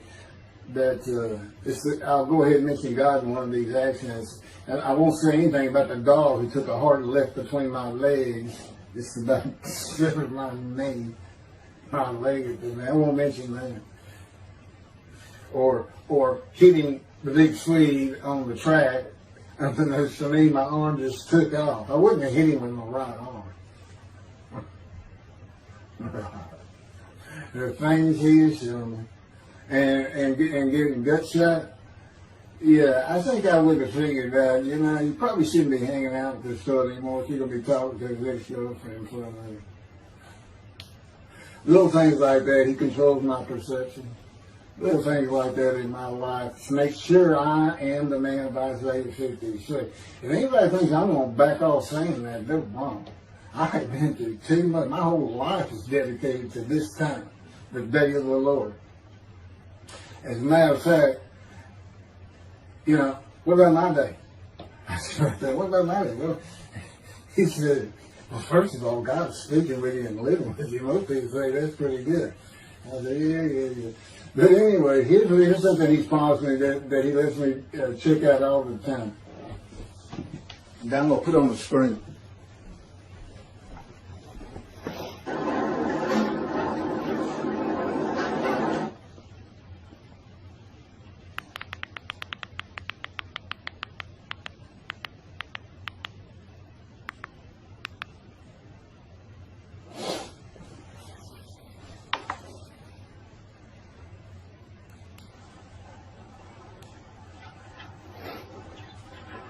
The Radiant GP Cycles, Shorties, Slip-Ons, Cold Startup.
27-year headache. Chapter 5 of the life of God's righteous servant of Isaiah 53. The same year I graduated from law school in 1982, my son Justin was born. In 1985, my daughter Brooke was born. And in 1988, my youngest child and daughter, Laura, was born. I was making good money, though I expected a lot more, in my first job with a law firm that specialized in collections. I also tried my first civil case, which, while working there, which was a nerve-wracking event, first trial. The first day I entered the courtroom, the judge asked me if I was a law clerk. I had a very youthful appearance, though I was 28 years old, not 20, common age for a law clerk. My youthful appearance in junior high school and high school with my long, wavy blonde hair, I usually kept in a ponytail, had way too many people tell me I looked like a girl. It is interesting though, at least to me, not one person in my entire life has ever said anything about my disfigured arm. I must have looked like a girl who would beat on you if you did it. When I got mad, there was no hiding it. You could see it in my face and hear it in my words. When I was 28, Brooke was born. I tried my first civil case, and the bane of my existence on earth began. A never-ending headache that I generally thought to be associated with post-traumatic stress disorder. I had terrible nightmares from my youth, but now I seem to have begun grinding my teeth, causing the temporal mandibular joint, TMJ, to ache terribly during the day, and the whole side of my head, the muscular, I don't know what you call it, but underneath the skin of the skull, was always real tight, a tightening of the muscles. It was difficult to even talk to people at some points. For 27 years I had that headache. I tried everything, even surgery on the TMJ, and another surgery where the doctor severed my upper jaw and then trisected it from my skull and spaced it to fit my lower jaw. All to know that I could not stop the nightmares and the grinding of my teeth. Mouth guards helped my teeth, but the pressure was still there. I literally feared going to sleep. I didn't want to wake up the next day sometimes because I knew how bad the pain would be there again. It completely ended my dream of being a trial lawyer. So I got an associate position in an oil and gas firm and began learning how to prepare title opinions for oil and gas companies on tracts of land they plan to drill on. Basically, a title opinion is you start from sovereignty, which is when the state granted the land to someone, usually great, large tracts of land, and from there you get parceled out and cut up, and I'd be chasing one small tract within a very large one almost 200 years ago in the early 1800s, and I would have to create genealogical charts of heirship, for people who died without a will, and they had to know who the family members were, and I got very good at it, and I really enjoyed it. I did a small towns throughout Texas, and into their courthouses where they would keep all the records of every transaction, of every piece of land in the county. But anyway, there's an awful lot to it. I do go into it in some detail in the book, but I'm not going to for this video.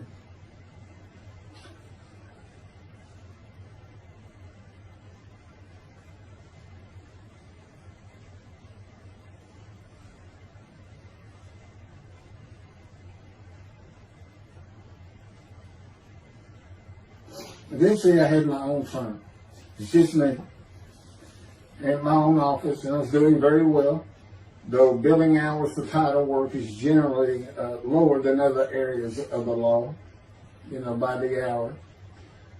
But I had also been involved in multi-million-dollar sales of production between oil and gas companies, probated wills, prepared affidavits of heirship, worked with landmen to fix title defects, appellate work, including arguments before justices, plea bargaining in criminal cases for defendants, and anything else that came my way.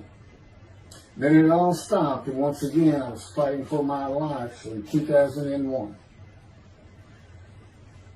This is chapter 6, skin, colon, and lung cancer. Oh, just, God would have me tell you, he gave me those headaches. When he came to me, I stopped having nightmares. He provides my dreams for me now. And often as a learning experience. But the grinding of the teeth, everything stopped, and I thought it was just because I wasn't having nightmares. And took away any symptoms of PTSD, for which I was receiving money from an insurance company for disability, partial disability. And that went on for about 7 years. Then one day we're out walking, year 7 of 13, and I had that headache. It just came, and I just stopped. And I said, "You got to be kidding. You did not give me those headaches." He said, "Yes, I did. It's necessary. You are considered the suffering servant of Isaiah 53. You had to suffer your entire life until you're suitable for my purpose," and that includes sitting every verse of Isaiah 53. At that time, I finally read it, 7 years into all this. It was about year 2, I think. But yeah, he did. And, you know, I ended up taking painkillers left and right and drinking with it, as so many people do. I was able to maintain, you know, my life, my work, and everything, but it was enough to put the strain on my marriage that I pretty much blamed myself for it. And I told him, I did it. That's the only time I got hot. Disfiguring me, gut shot, those things, they didn't bother me. But I said, you know, you hurt my children terribly with that. Because I became a bad father. I mean, I wasn't the father I could be. I mean, they love me and I love them. We don't have any serious risks. They're off living their lives and they're all doing great.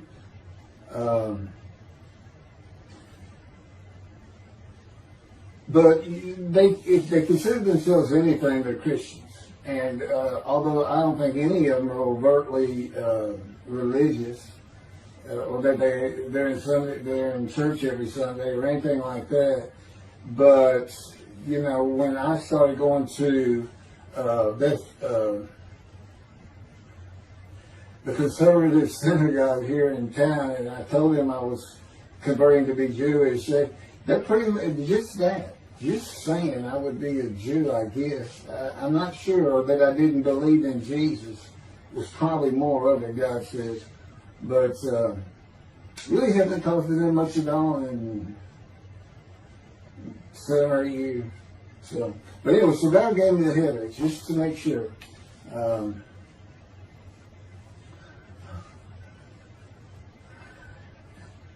Anyway, I was married to Denise for 18 years, and we divorced in 1997 for irreconcilable differences. We agreed that she maintain custody of the children. The first to leave was Justin, and he came and lived with me. Then Brooke started getting in trouble, who is as tough as she is beautiful. Her mom's very difficult to get along with. Justin was a lot like me at his age, and trouble followed him everywhere he went. Like me, he was hard to talk to, and like me, his getting out of high school was a coin flip. He's doing great. He learned the oil and gas landman business, and I helped him out as much as I could, and friends of mine helped him out even a lot more. And he's very successful now. Married, no children. Laura's married, no children. She's got a great job. And Brooke is married with 2 children. I have 2 grandchildren. Long life, see his children. You'll see what I'm talking about, long life, when I get to lung cancer that God chose to crush me with. Something had to be done, and to make matters worse, Denise had met a man, and they were going to get married. But he didn't want Brooke. to be part of their new family, or Justin for that matter. He wasn't going to go stay with them anyway. Now, I had 2 of the children, and she had 1, but all still in her custody according to the divorce decree. So anyway, I stopped paying child support on those 2. But had not gotten around to the proper revision of the divorce decree when I took Justin and Brooke with me to live on the Big Island, Hawaii. Laura came with us to visit for a month.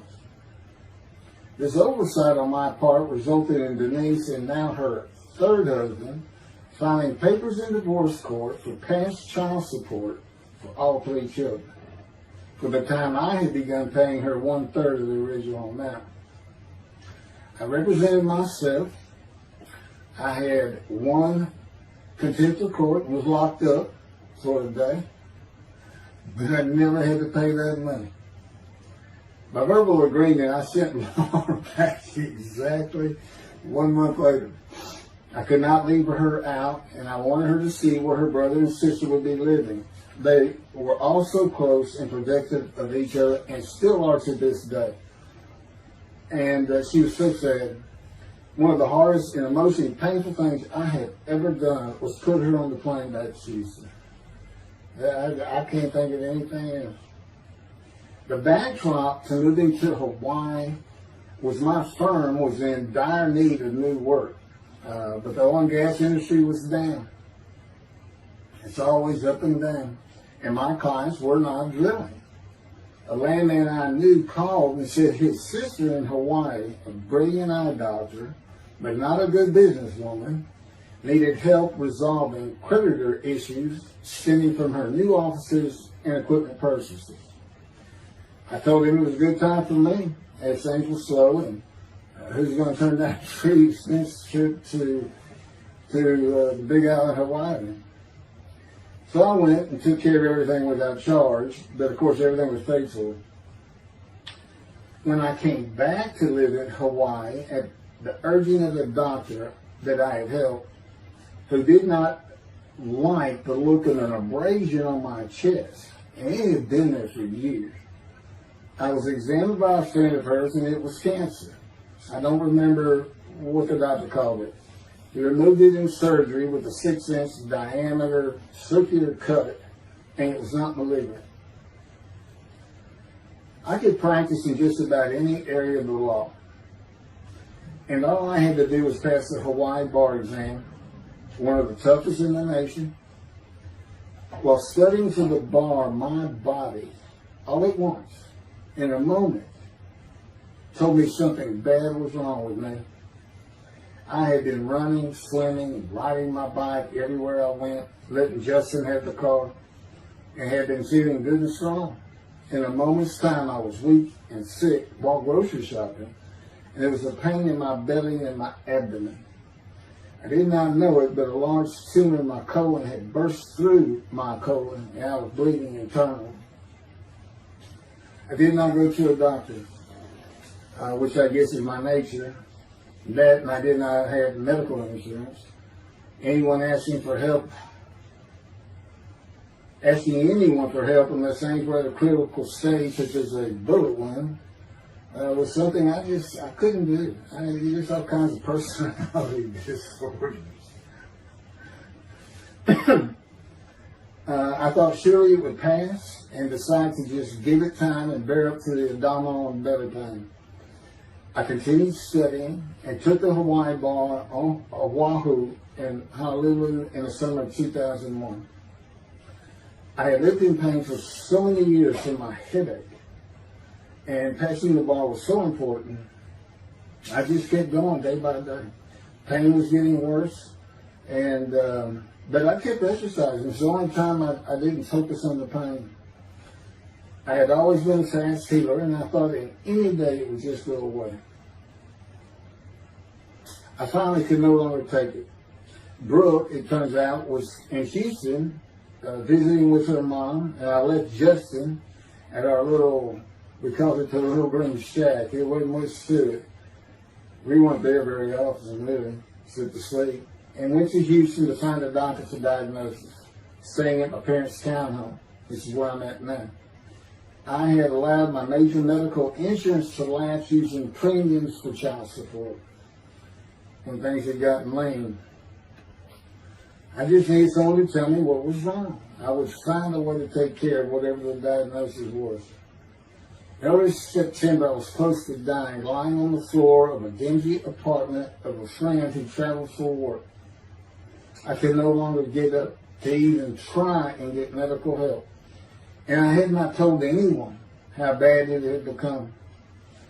Then the planes hit New York. Seeing how grief-stricken so many relatives were on the news, I began to think for the first time how awful my children would feel when they found out how and where I died all alone. So I asked my father, again, it's hard for me to ask people for things, for the money to pay for a colon examination that had been suggested by a doctor at one of those clinics you find in a strip mall, the only places I could afford. The doctor who performed the colonoscopy finally found what was making me so ill and unable to eat. A malignant tumor 6 to 8 inches long that had burst through my colon and I was bleeding internally. You know, I come out of anesthesia, partial anesthesia, and he's holding this picture, and it's this great big purple blob, and I couldn't get the scope past this. It's not a good way to wake up. To say it crushed me in my life is an understatement. The pain, the weight loss, inability to eat, all I could do was drink calorie drinks. Began about 4 months before the colon examination. That was 4 months of sheer pain. But as it turns out, I did pass the Hawaii bar exam. It was now early October 2001. The doctor told me, look, you don't have insurance. Go to Bentop Hospital. That's the hospital I went to when I got a gut shot. Gunshot. I prefer gut shot. It sounds good. Forget it, man. And he gave me the picture from the procedure showing what he could not get the scope past. He's shaking his head and saying, you should have come in this early. So I went to Bentop thinking I was here in 75 on October 5, dying. But I did survive, and here I am again on the first week of October 2001. I showed the pictures to the admitting nurse. Instead of them sending me to the waiting room, she just looked at me and she said, Mike, this is a public hospital. I mean, you can wait all day long to have a cold check.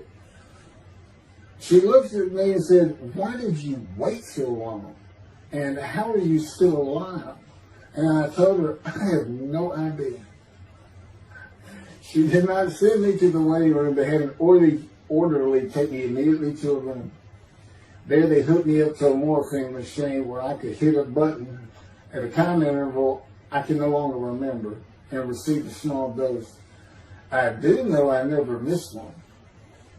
I was very depressed, and my parents who waited in that line for admittance with me looked so sad and depressed. It was not one of my better days, though I finally had some pain relief. Day after day, I lay there waiting for the next test they would run. It was during this time I received notification that Denise had filed papers in the divorce court to recover monies for the time I was taking care of 2 of the children. That's also when I received notification from Hawaii that I had passed the bar exam. So, Bentop Hospital, what a lifesaver. I mean, young surgeons in like Baylor University, medical schools, it's a prime position to get your hands on if you're going to be a surgeon. Because you're in surgery all day long and all night long, as long as you can stand up. They're bringing people in. It's just a real hot spot in Houston and a great hospital. But it's not a place you want to stay. You really don't.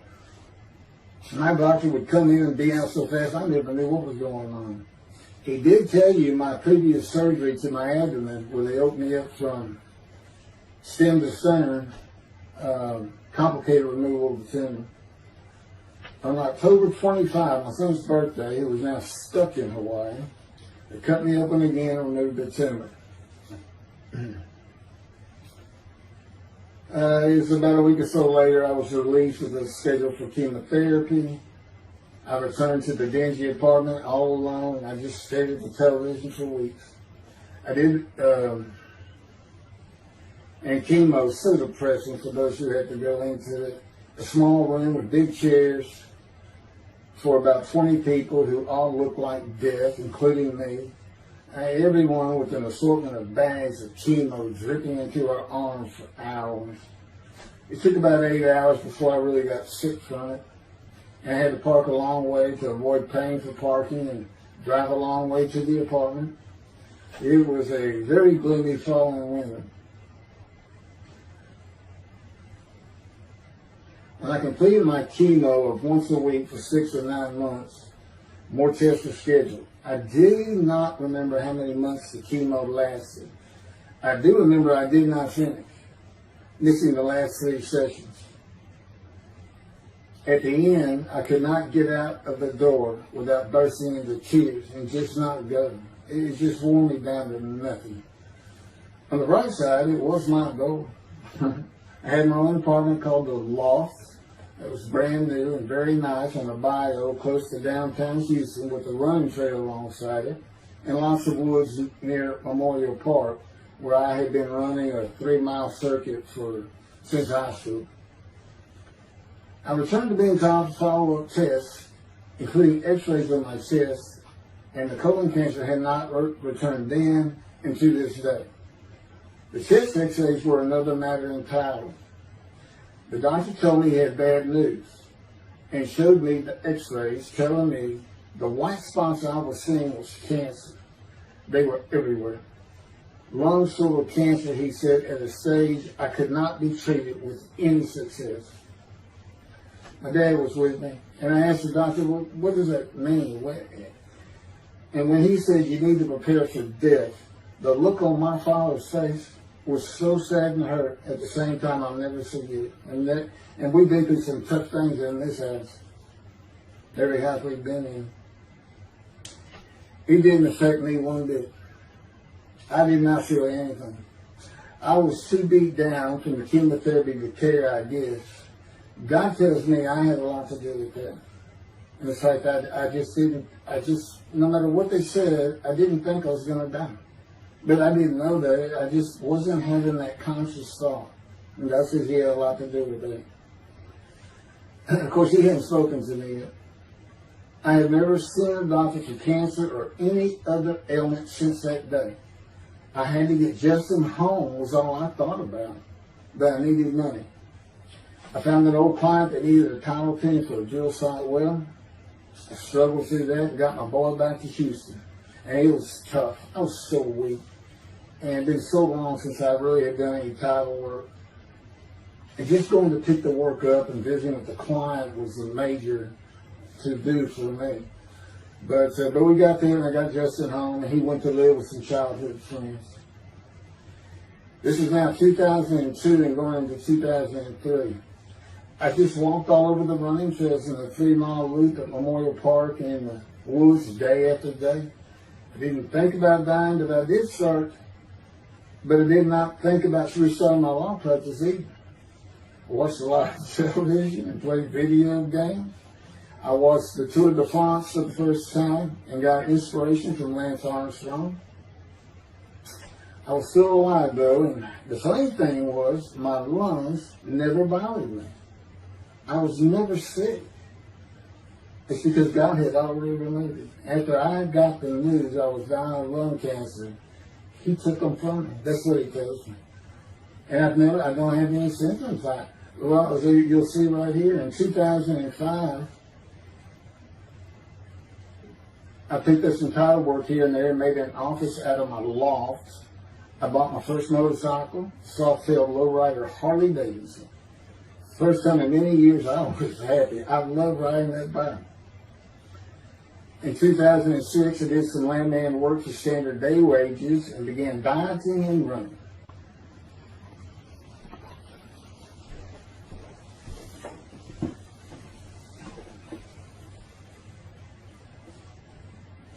Once again, my camera only goes for 29 minutes and 59 seconds, and I'm going to back up just a little bit. In 2006, I did some land work for standard day wages and began dieting and running.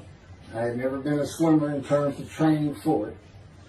I love the water and swimming, but I never trained with laps of different paces and various distances. Mostly because I was so slow, because of my right arm. I was reaching an age, though, where endurance in my running was more important than speed. And so endurance swimming was too. In Hawaii, I had seen the athletes come to Kailua Kona, where we live and where the Ironman triathlon begins and ends. Matter of fact, my little green shack was just right on the route where they start. That was a fun week. It was amazing watching the athletes train and prepare for the race. I would think to myself, a human being, the human body cannot do what they are doing. Yet they were and they did. It's just amazing. I decided to learn how to swim more efficiently and how to train for distance and endurance. Get a regular and triathlon bikes and innocent triathlons. I'm still alive and finding a direction and purpose in my life. Training every day for long periods of time. It really helped with my headache and I slept better. In 2007, I signed up for the March 30, 2008 Lone Star Half Iron Triathlon in Galveston, Texas, and the October 5, 2008 Longhorn Ironman 70.3 in Austin, Texas. You cover 70.3 miles, and you got to do it under 8 hours. And I did real well in the first one.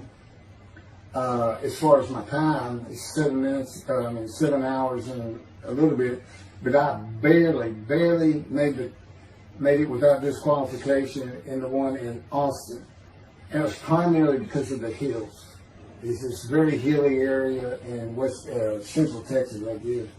But I did make it, and swore I'd never do another one. But I did that after the first one too. It's tough. My insurance is still paying for my inability to work, primarily based on the headaches and a diagnosis of PTSD. So I was not working, and I got real serious and trained to swim to 1.2 miles in the ocean, and that would be in Galveston and in a lake in Austin, 56 miles on the bike, and a half marathon, 13.1 mile run. That's what I was able to do with a diagnosis in 2001 of lung cancer that could not even be treated, stage 4. And that's just about impossible. It would take a miracle of God for that to happen, because generally you're going to die within 1 year. They say if you get lucky with good medical treatment, you might make 5 years. But 1 year is the standard, if you can make it that long. That's my proof that I offered myself to guilt for God. Because you can't, it's not something provable. All you can do is show the result of that offer. And again, guilt and emotion. I got way too many videos and everything to get too detailed on it. But that is the proof. You know, I got the colon cancer 20 years ago when the planes hit New York. And it was that was 2009, right. Too many things go through my mind when I start thinking about those cancer years. But God, He removed it. He had something for me to do, but that's verse 10. God chose to crush him with the disease. And as I've mentioned, the reason He chose that is to show that I was blemished, defective, could not possibly be an offer for sacrifice, because He knew what the Gentiles were going to do. They were going to put an unblemished lamb in there and call the Jewish people's Bible their own, and use the laws of Leviticus, not unlike Mr. Toby the singer and his 6 million blemished ram sacrifice by Hitler, the righteous servant of God. How that seems to read.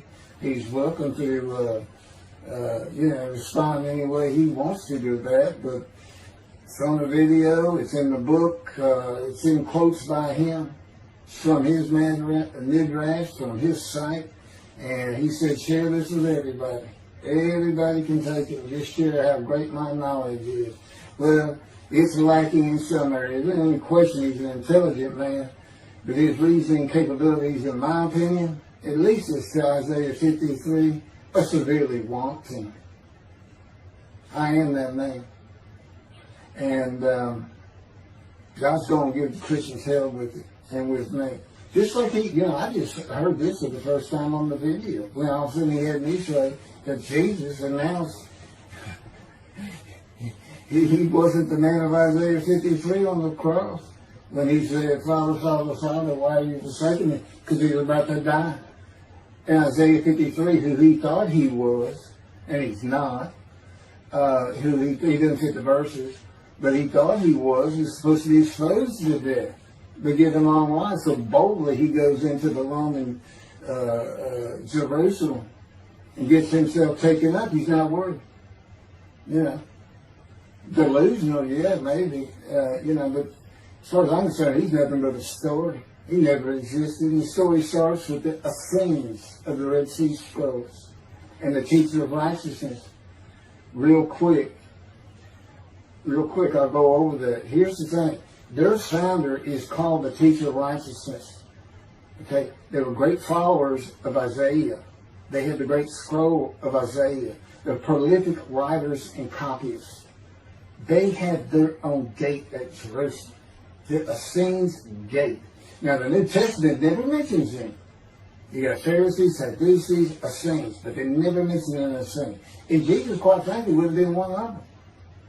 Because they embody who he is. They didn't like riches, hated sinning. They didn't like material things.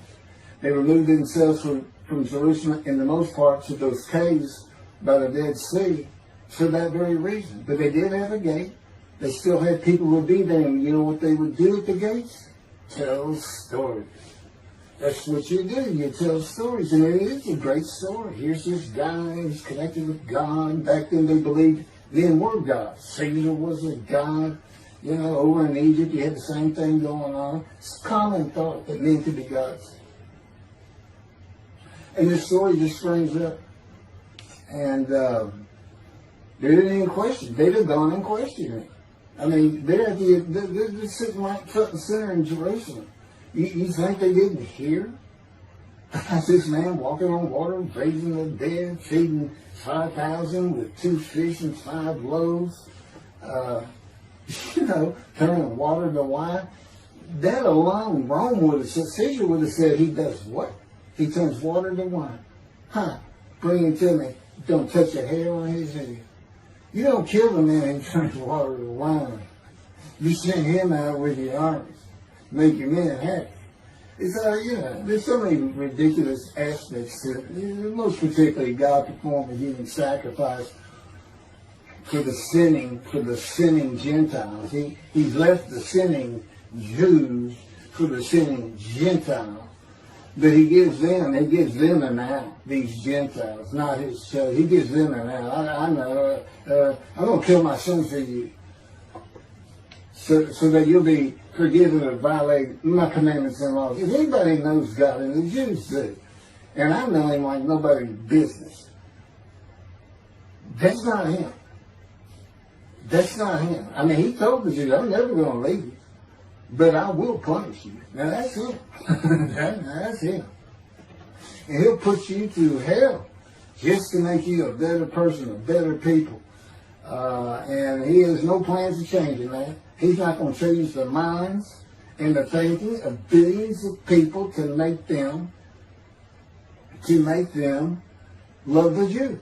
He's just not going to do it. And the practicality is he didn't create man for him to even be able to do that. Now, he could have created humanity where he could do that. He could change the mind of everybody at the same time. But I'll tell you on this, he's been working on my mind for 13 years. It was one brutal cop. It's a very one-on-one affair. Now, he says, I could just kill everybody. Now, that's easy enough. That's easy. I could just kill everyone, but He said, that's not, it's all about this. You got to know how to read the Bible. It's written for antiquity first, and the Dark Ages, and then the Age of Enlightenment. I mean, basically, he's saying you've got to go back over it. You've got to check these guys.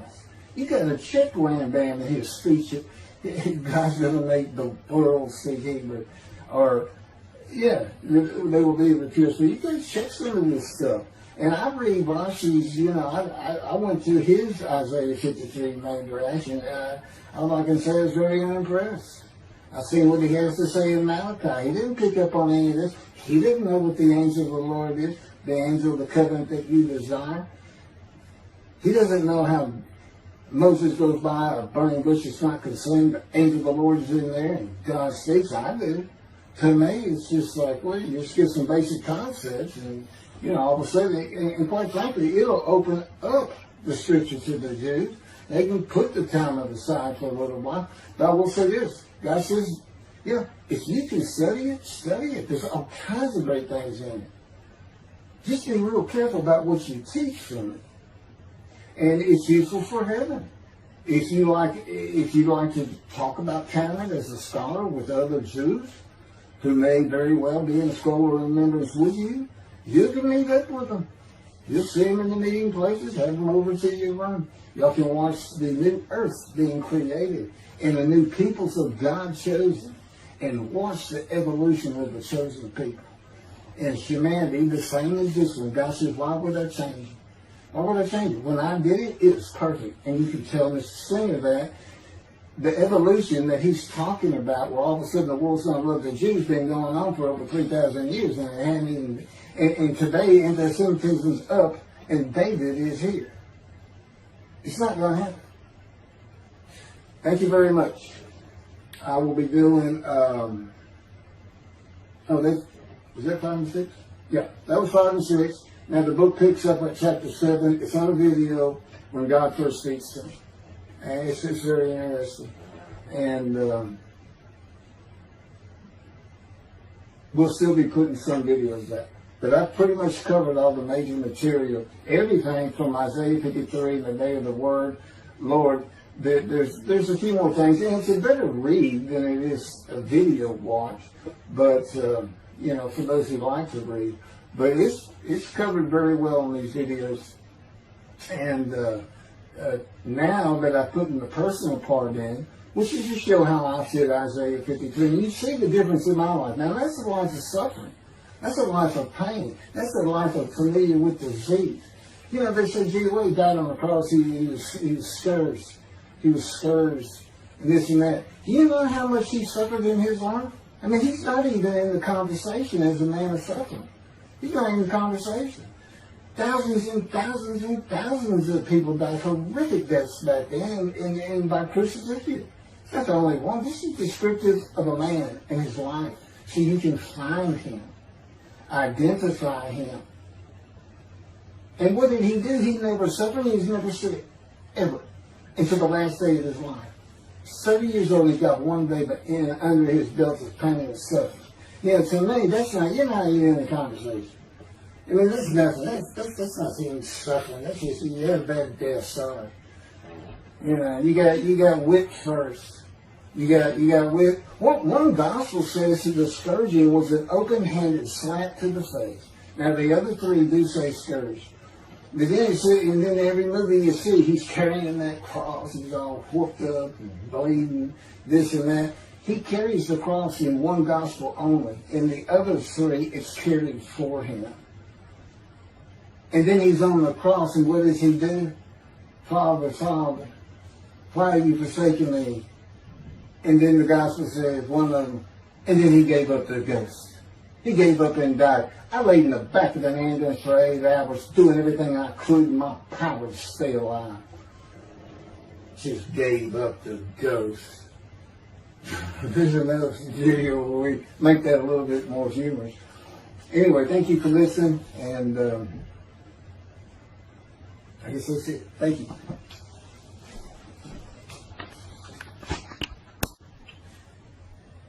This is a video that leads into a brand new, very succinct, not heard from before, commentary on Isaiah 53, which begins actually in Isaiah 52. It's comprised of 7 videos I have put together in the last month or so. And I'm just putting them all together with a lead-in video explaining these things and why it's so new, novel, and has such a different view of the scripture from that which Judaism teaches regarding a Messianic era when David comes, the descendant of David. They often refer to him as King Moshiach. Moshiach means the anointed one. And you'll get the idea from the title of this video real quick. God speaks to an atheist. And it began like this. The doctors who gave me 1 month to live from lung cancer in 2002 that developed from my colon cancer metastasizing would have been surprised that I was still alive, to say the least. I had stopped thinking about the lung cancer years before.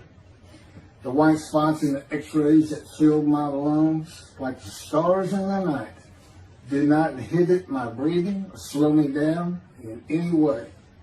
At this point in time, I'm training for my first triathlon. And I didn't start small. I did a half Ironman. It's 1.2 miles swimming in an ocean, 55-mile bike ride, and half marathon, 13 miles. They call it the 90.3. One Saturday in the fall of 2007, I was cooking lunch in my small kitchen, post-divorce, and at the stove, when God said, from just a little behind me, as though somebody was speaking to me right here, and above my right shoulder, which is this figure, wash your hands. I turned around to the sink, washed my hands, and turned back to the stove. Now understand, I've been an atheist for 50 years. I mean, I completely denied the existence of God. And then from right here, a small, quiet voice, like an account they have with Elijah at the cave, said, wash your hands. And I simply turned around, washed my hands, and went back to the stove. I didn't say a word to him. I didn't even keep thinking about it. I just did it. That was it. It was as though he had always been there. Just as to Adam. That's what I liken it to. And he dictated this to me. This is from my book, the book of my life that God dictated to me. It's called The Righteous Servant of God of Isaiah 53. No, the life of God's righteous servant of Isaiah 53. And he put it together. And he did it because he actually came to me, as Jeremiah would say, in the womb, but in my first year of life. And like Ezekiel, lit and entered me. So that part of chapter 11 of Isaiah happened well over 62 years ago. That's when that happened. That's when Moshiach was here. For all these rabbis and commentators who have been saying, he's here, no, he's here. Well, he's been here. I've been here a long time. I just wasn't prepared and hadn't even heard his voice yet. But what he did, you know, with Jeremiah, he made sure he was a priestly, godly man and guided his life. With me, it was to make sure I fit every single verse of Isaiah 53 as only I can explain it, what it's for, what it all means, and live a life of suffering familiar with disease. God chose to crush him with disease that he would offer himself for guilt and receive long life to see his children. That's my proof that it happened. It told me 20 years ago, we can't treat this lung cancer. It's too advanced. You're going to die. And you're going to die real soon. You need to prepare for it. And it did crush my life. I stopped work. I just kept waiting to die. And I didn't die now. I'm training at this point in 2007. I'm training for a triathlon. I finally said, "The heck with it all." And that's the proof. Crushed with disease, exposed to death. That's in verse 12. Exposed to death, and here I am. 20 years later, still going. Haven't seen a doctor since. Never received any treatment, which is unheard of with lung cancer. And had colon cancer before that, and had skin cancer. I'm a man familiar with disease, that God chose to crush the disease. And these 7 videos put together as one. Obviously, I wouldn't ask or won't, and I couldn't do it to listen to them all at one time. But I know you can mark your spots and everything. But it was spread out in 7 different videos, and I thought, well, the next video I'll do, I'll have a preamble to it and explain this. This is not fooling around. Once you learn my version, which comes from God, of when Moshiach comes, the day of the Lord, which is left out of the Messianic era. But if you ignore me, God says, as my role as Elijah, God says, when he does return to his temple suddenly, it's going to be with, and it's not there, it's going to be with utter destruction to the land. Okay, all this is explained, so I'm not going to keep going in detail and carry on with God first speaking to me, but it was as what Adam would have felt like. This is natural. I mean, to him, having somebody speaking to him from above him, from up here, from within him, it's perfectly natural. And he wouldn't be falling down in reverence and I'm not worthy and all that. It would just be this person's always talking to me and telling me what to do. The fact that he doesn't see him wouldn't probably enter into his mind.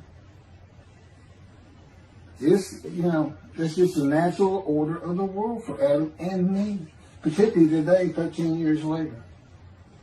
Still in God's fire of refinement, preparing me, and now we have the books, they're unpublished, Jewish publisher, Christian publishers, I dare not even send it to them, because how harsh I am on Jesus Christ, who said he was the man of Isaiah 53, and it's because of him I had to get crushed with cancer. That's what that's all about.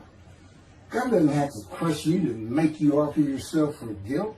He just seized Ezekiel and put him through the fire of refinement, the anguish of it, and sent him off to be a prophet to the Assyrian, Babylonian exile, of which he was one, actually.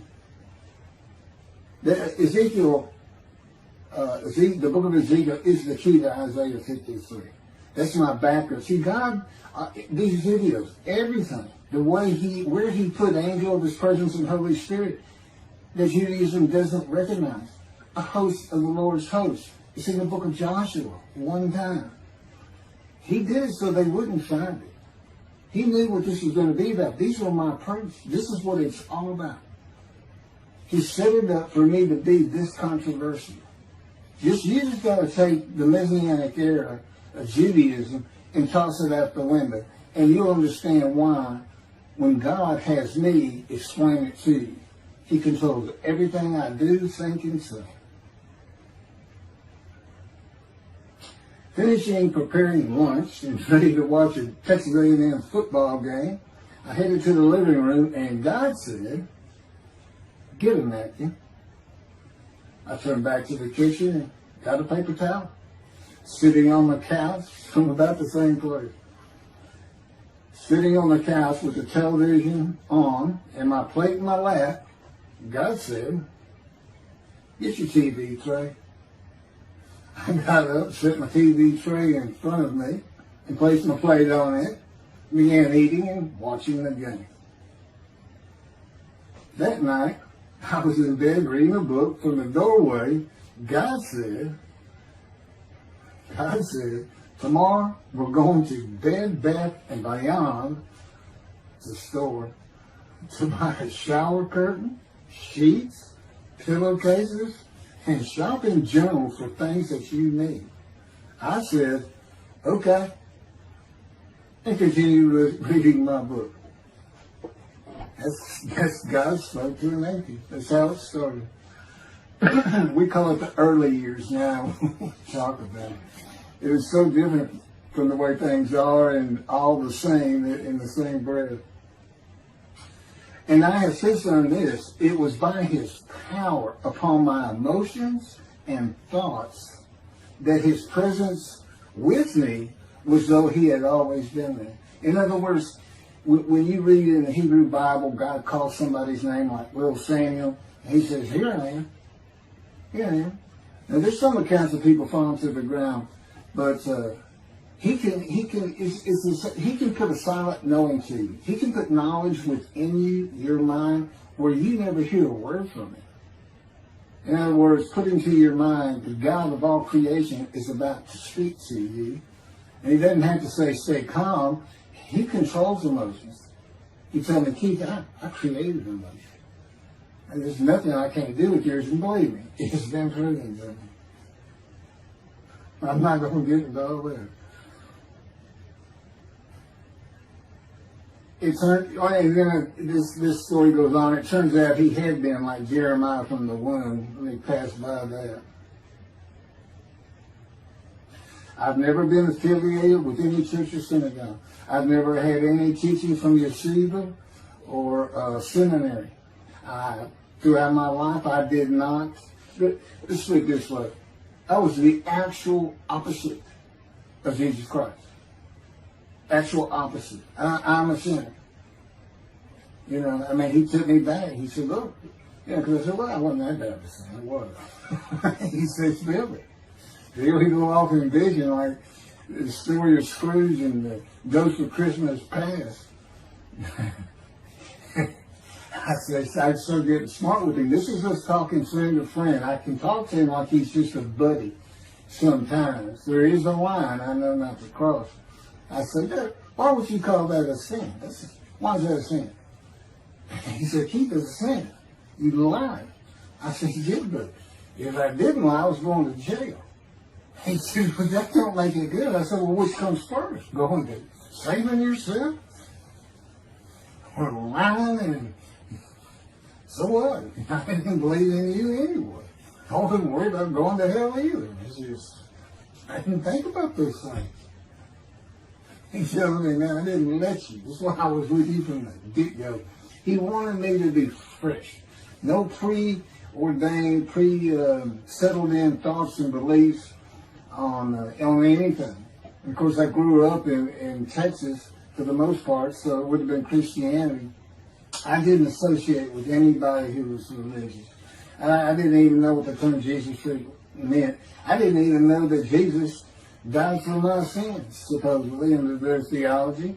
And I didn't know that there was a problem between Judaism and Christianity. Jews and Christians. I didn't know that. I had plenty of Jewish friends. You know, I was in the late 60s, 70s, my formative, going into my teen years, and, you know, we treated everybody as an equal. I never thought about it. Including African Americans, who in my day, we just said blacks. I guess that doesn't go anymore. But they're great friends of all kinds. My best friend, I didn't even know he was Jewish until I saw him on Facebook 40 years later. But anyway, let me jump ahead. Okay, this is how God communicates with mankind. This is what the prophets are all about. It's not just Ezekiel, a spirit lit and entered into me. At that moment, God was speaking. And then He says, at that moment, a spirit entered into me, and then I could hear God's words. So He's saying, and that means God is in His spirit. And it's just imagine the presence of God is His mind, and it is composed of elements of the unseen realm that we can't understand, and spirit He created, and the angel of the Spirit, the Holy Spirit, He created. But that's completely different elements. His presence is different from God's presence. But they're like big clouds, and they can float together and be as one cloud.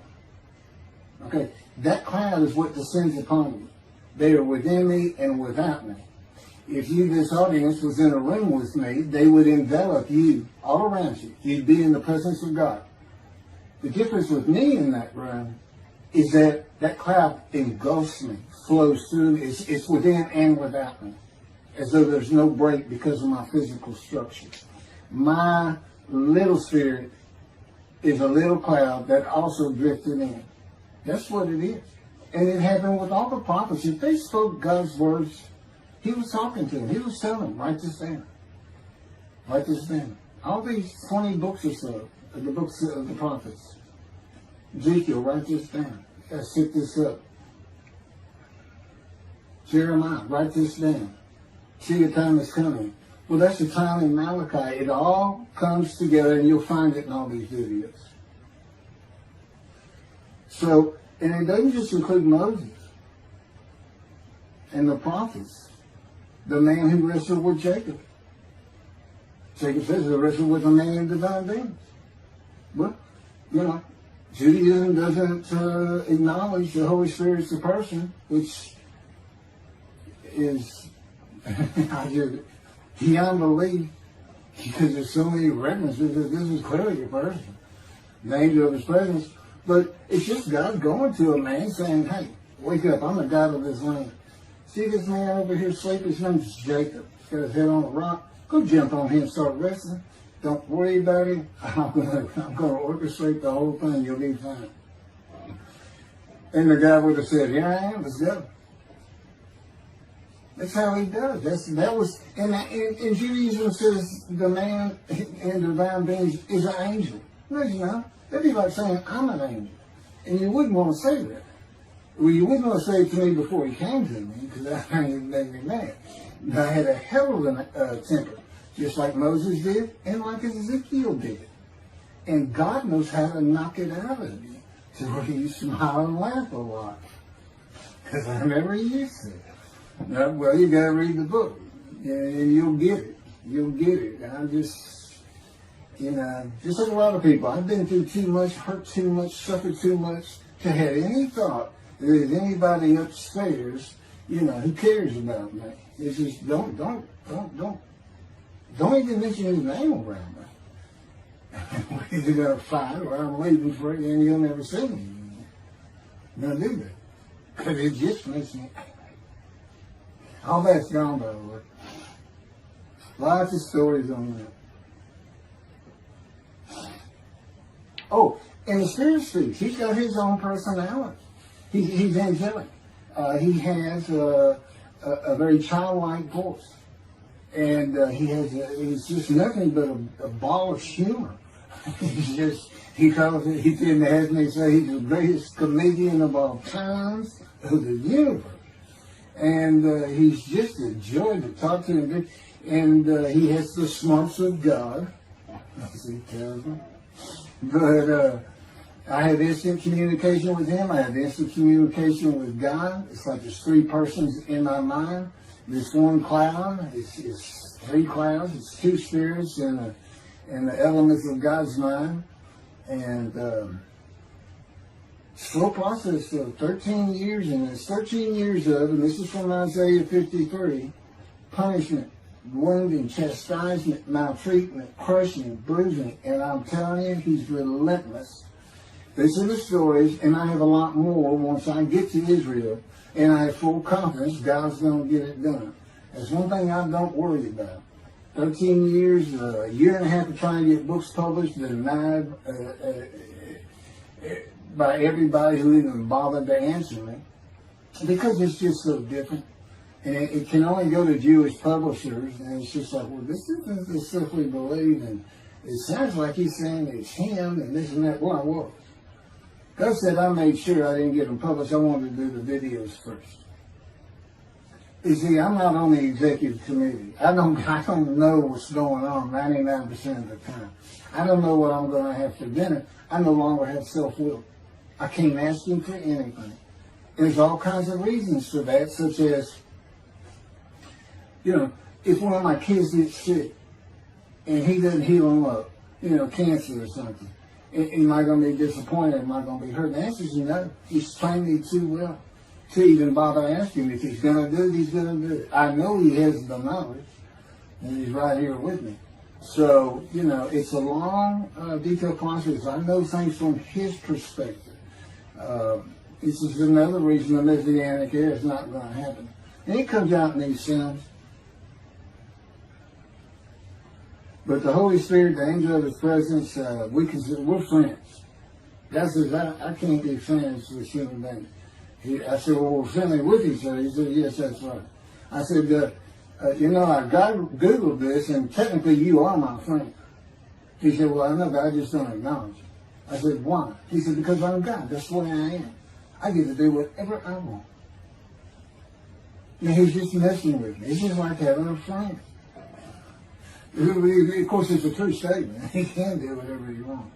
But he's pretty stately and regal. But, again, we live together. I've lived with him for 13 years now. And it's never going to end until I die. I wouldn't even know what to do. And he said, if I left you, you're going to fall down dead. You're not supposed to be alive. I keep you alive. So I took that cancer from you, but I just put it back in if you do something that makes me want to leave. I said, well, what am I going to do? No self-will. To an extent, no self-thought. And I told him, I'm not even a human being anymore. He said, well, what are you? I said, I don't know. I'm a man and divine being, but I'm not a human. I don't have self-will. That's what distinguishes the human being from the animal. He said, but I'm being the human for you. I'm providing your self-will. So you do, in a way, have it. So you're still a human being. I said, well, I'm dead. He said, why are you dead? I said, because it's like my brain's not connected to my spirit anymore. It's like you're sending all the information in. And that's about heaven. I haven't lived the existence in heaven as to my thoughts, because in heaven you won't have a mind. The heaven for the Jewish people only, I might add. You won't have a mind. God got to provide it for you. He's got to be you for you as a completely new and different creature. It's still you. It's a very amazing story on how that does. And I'm taught all these things and literally experiencing, not only in the real, but in visions. I've had more visions than, you count every single vision in the Hebrew Bible and the New Testament. I've had easily double that. And I'm a walking visual. God's communication, and this actually shows up in the story of Moses. He won't let me tell right now. But he puts images in your mind. Instead of saying a sentence, you get something in your mind, a picture. Anyway, I call it visuals. And you can be wide awake for those. And I can be in vision wide awake. Okay, so we finished our shopping. Shower curtains and everything. And God said, let's go to the bookstore and get you a Tanakh. To which I replied, well, what's a Tanakh? I didn't Hebrew Bible, okay. Well, I know the Holy Bible, the New Testament and Old Testament. And on we go. My son to learn for the first time. At Barnes & Noble's, we looked at all the Hebrew Bibles and purchased the Jewish Publication Society's Tanakh, the Holy Scriptures, which is a translation that began in 1956. It was published in 85. Then he spent 30 years on the Leningrad Codex, the oldest Hebrew Bible in existence. They started from scratch. I hear these rabbis and people saying, well, I know what these translations are. This and that, and this, and that. And God says, just go with the JPS. They hit it right just about every single time. I've only found one thing that I don't understand how they missed it. But it's in 53. This is the 1985 edition. That's the best translation you can get out there. And I don't just hear God speak to me. His presence is heavy. And I'm also, it says he pinned Ezekiel's arms behind his back with his cords of power. And by his cords of power, Ezekiel could not leave his house. That's in Isaiah 53. He took him from the land of the living. Took him from society. The man of Isaiah 53 lives, so he's taken from society, but that doesn't, from the land of the living, that doesn't mean he died. And there's no crucifixion in 53. So You start to see how Ezekiel is so important in this, and that's where you find out about the covenants of friendship that come with God in the day of the Lord when Moshiach comes. Again, you don't hear anything about it in this Messianic era. I'll tell you this. I think the Jewish people are going to like this better. I think throwing out all that rubbish Judaism has been teaching from back in antiquity, that's where they're stuck, and see what's really going to happen with God coming back, a man in divine being, with the capabilities of Moses, Elijah, the descendant of David. All their attributes, okay, are in me. I can be each and every one of them, and I can be all four of them at one time. And God can speak to me. So, it's going to be fun, and he wants his temple rebuilt. That's the purpose of Isaiah 53. It says, a purpose which might prosper of God. But it doesn't tell us what the purpose is. Well, we find it in Malachi 3. I'm sending my messenger before me to clear the way for me, and I shall return to my temple suddenly. But the covenant that comes with David says, I'm going to place my sanctuary amongst you. He already knows it's not going to be there. And then we have Elijah in Malachi 3.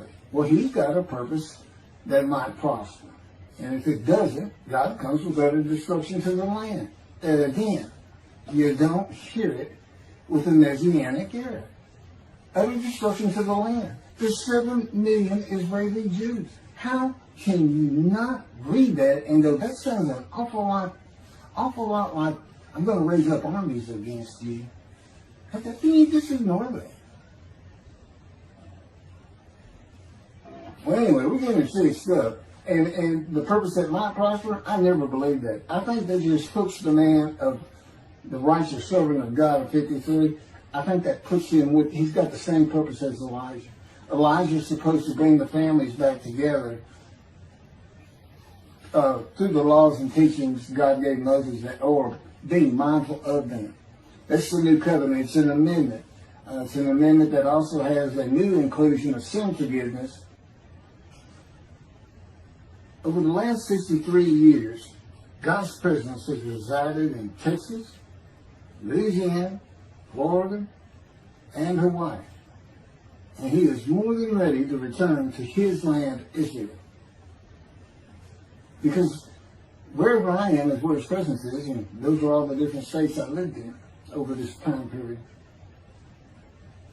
Wherever I go. As a matter of fact, if you see me in Israel down at the Old City or down at Tel Aviv, you can turn to your friend and say, hey, I know where God is. I say, really? I thought he left. Some people say he died. I said, no, you see that guy over there? He's all around that guy. And some say inside too.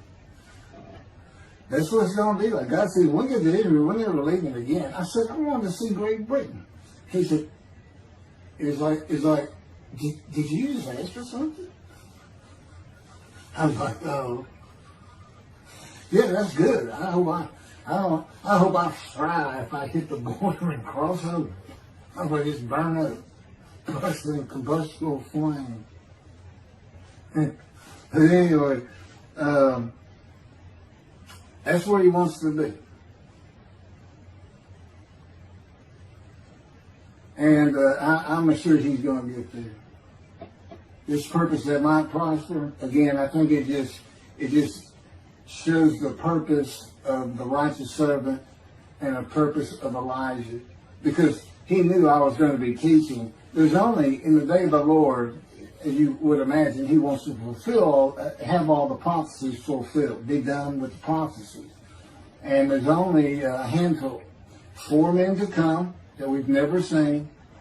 The descendant of David, prophet like Moses, Elijah, and of course the righteous servant. We only have one description. Even the sages knew you got to have a description of the descendant of David. It's Isaiah 53. They called him in the Babylonian Talmud the leper scholar. You'll see me referencing it on just about every video. In other words, I'm saying, look, it's not Jesus, it's not the people Israel is taught today. it's this guy from the Talmud that just hadn't come yet. You just didn't know, didn't have a name that fit the description. Well, you do now. And two covenants. The friendship covenant, which is actually in two parts, Ezekiel 34 and Ezekiel 37. One part of which is, I'm going to put my sanctuary amongst my people. And the other part, interesting enough, has to do with the land blooming again, which is Jeremiah 31. See, a time is coming, the land will bloom again. See, a time is coming, the cities after desolation of many years, 2,000 plus actually, will be restored and Jerusalem rebuilt. And the Jews shall never be defeated again. Okay, now we just talked about utter destruction, likened to armies being raised. But here it is in this friendship covenant, in this, Jerusalem being rebuilt. If that's done, then you'll never be defeated again. So, you look at it and go, well, there's kind of a problem between those two. And what I think it means is he's going to get the temple built now that Jerusalem's been rebuilt and he's come. That this might prosper. Because, it kind of gets you. So what is the purpose of God might prosper? Who thought you could do everything? And he said, well, in a large part, my people got to listen to you. They got, especially the rabbis, they never listen to my prophets. They're all full of themselves. And they know everything. Well, he starts getting angry. And see, that's not good for me. Because all of a sudden he wants to make me better, which means suffering. You gotta keep them away from those movies. I'll tell the spirits, they run funny. There's a funny guy around here. We talk friend to friend too. Well, anyway, I'm gonna let you. There's a lot more, but this story's in my book. Hopefully, after spending time and understanding who I am, and this is here. It's happening. I don't care what the rabbis think or say. Look, I'm a prophet of God. I'm a man in divine things. If I say something contrary to what they think and say and believe, they're wrong automatically.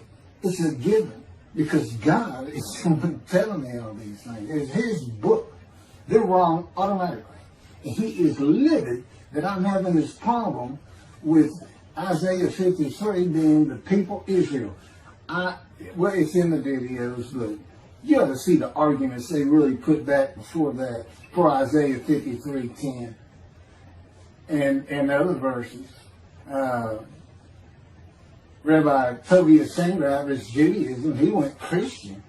The Christians went to the laws of Leviticus, animal sacrificial laws, and said Jesus is the unblemished lamb. That's why, and they're using, Leviticus where you could offer a lamb and for unintentional sins, but nevertheless, they turned it into, he was a human sacrifice. Which he says himself. He says, God no longer wants bulls and goats for sin. He prepares my body for sacrifice. He's human sacrifice, and God made the sacrifice to Gentiles so they didn't have to obey His commandments and laws. From an atheist who comes in with no religious background, I read that and I look up face to face with God wherever He is at the moment. And I say, you gotta be kidding me. People believe this? He said about 2 billion right now. So I'm not gonna bother trying to tell you how many there's been in 2,000 years. God made a human sacrifice to me so I can go to heaven and I can go kill somebody if I want to. I can go rob, I can go beat my wife and my kids. I accept Jesus again. God was teaching me the New Testament, and this guy at one of these mega churches comes to me and says, if you do accept Jesus Christ, you're not just forgiven of all sins that you have committed. You're forgiven of every sin you're going to do in the future. I said, really? He said, yes, really. He said, Jesus knows you're going to do it, and He already forgave you. I said, what? Okay. So, if you're a Christian, you can just sin all the time. Because Jesus knew you were going to do it. I hadn't actually heard that taught, but that's the effect of it. Okay. This year in Jerusalem. Enjoy the books. Don't try to listen the video. Don't try to watch them all at one time. But what I did is I put them together for you in the order they should be. And I just thought it'd be easier. And we're kind of coming to the end of our videotaping for a little while, it seems like. Again, I'm not on the executive committee with God and His Spirit. I never really know what we're going to do next. And the books are at keithmccarty.wordpress.com. You can find that on my YouTube channel.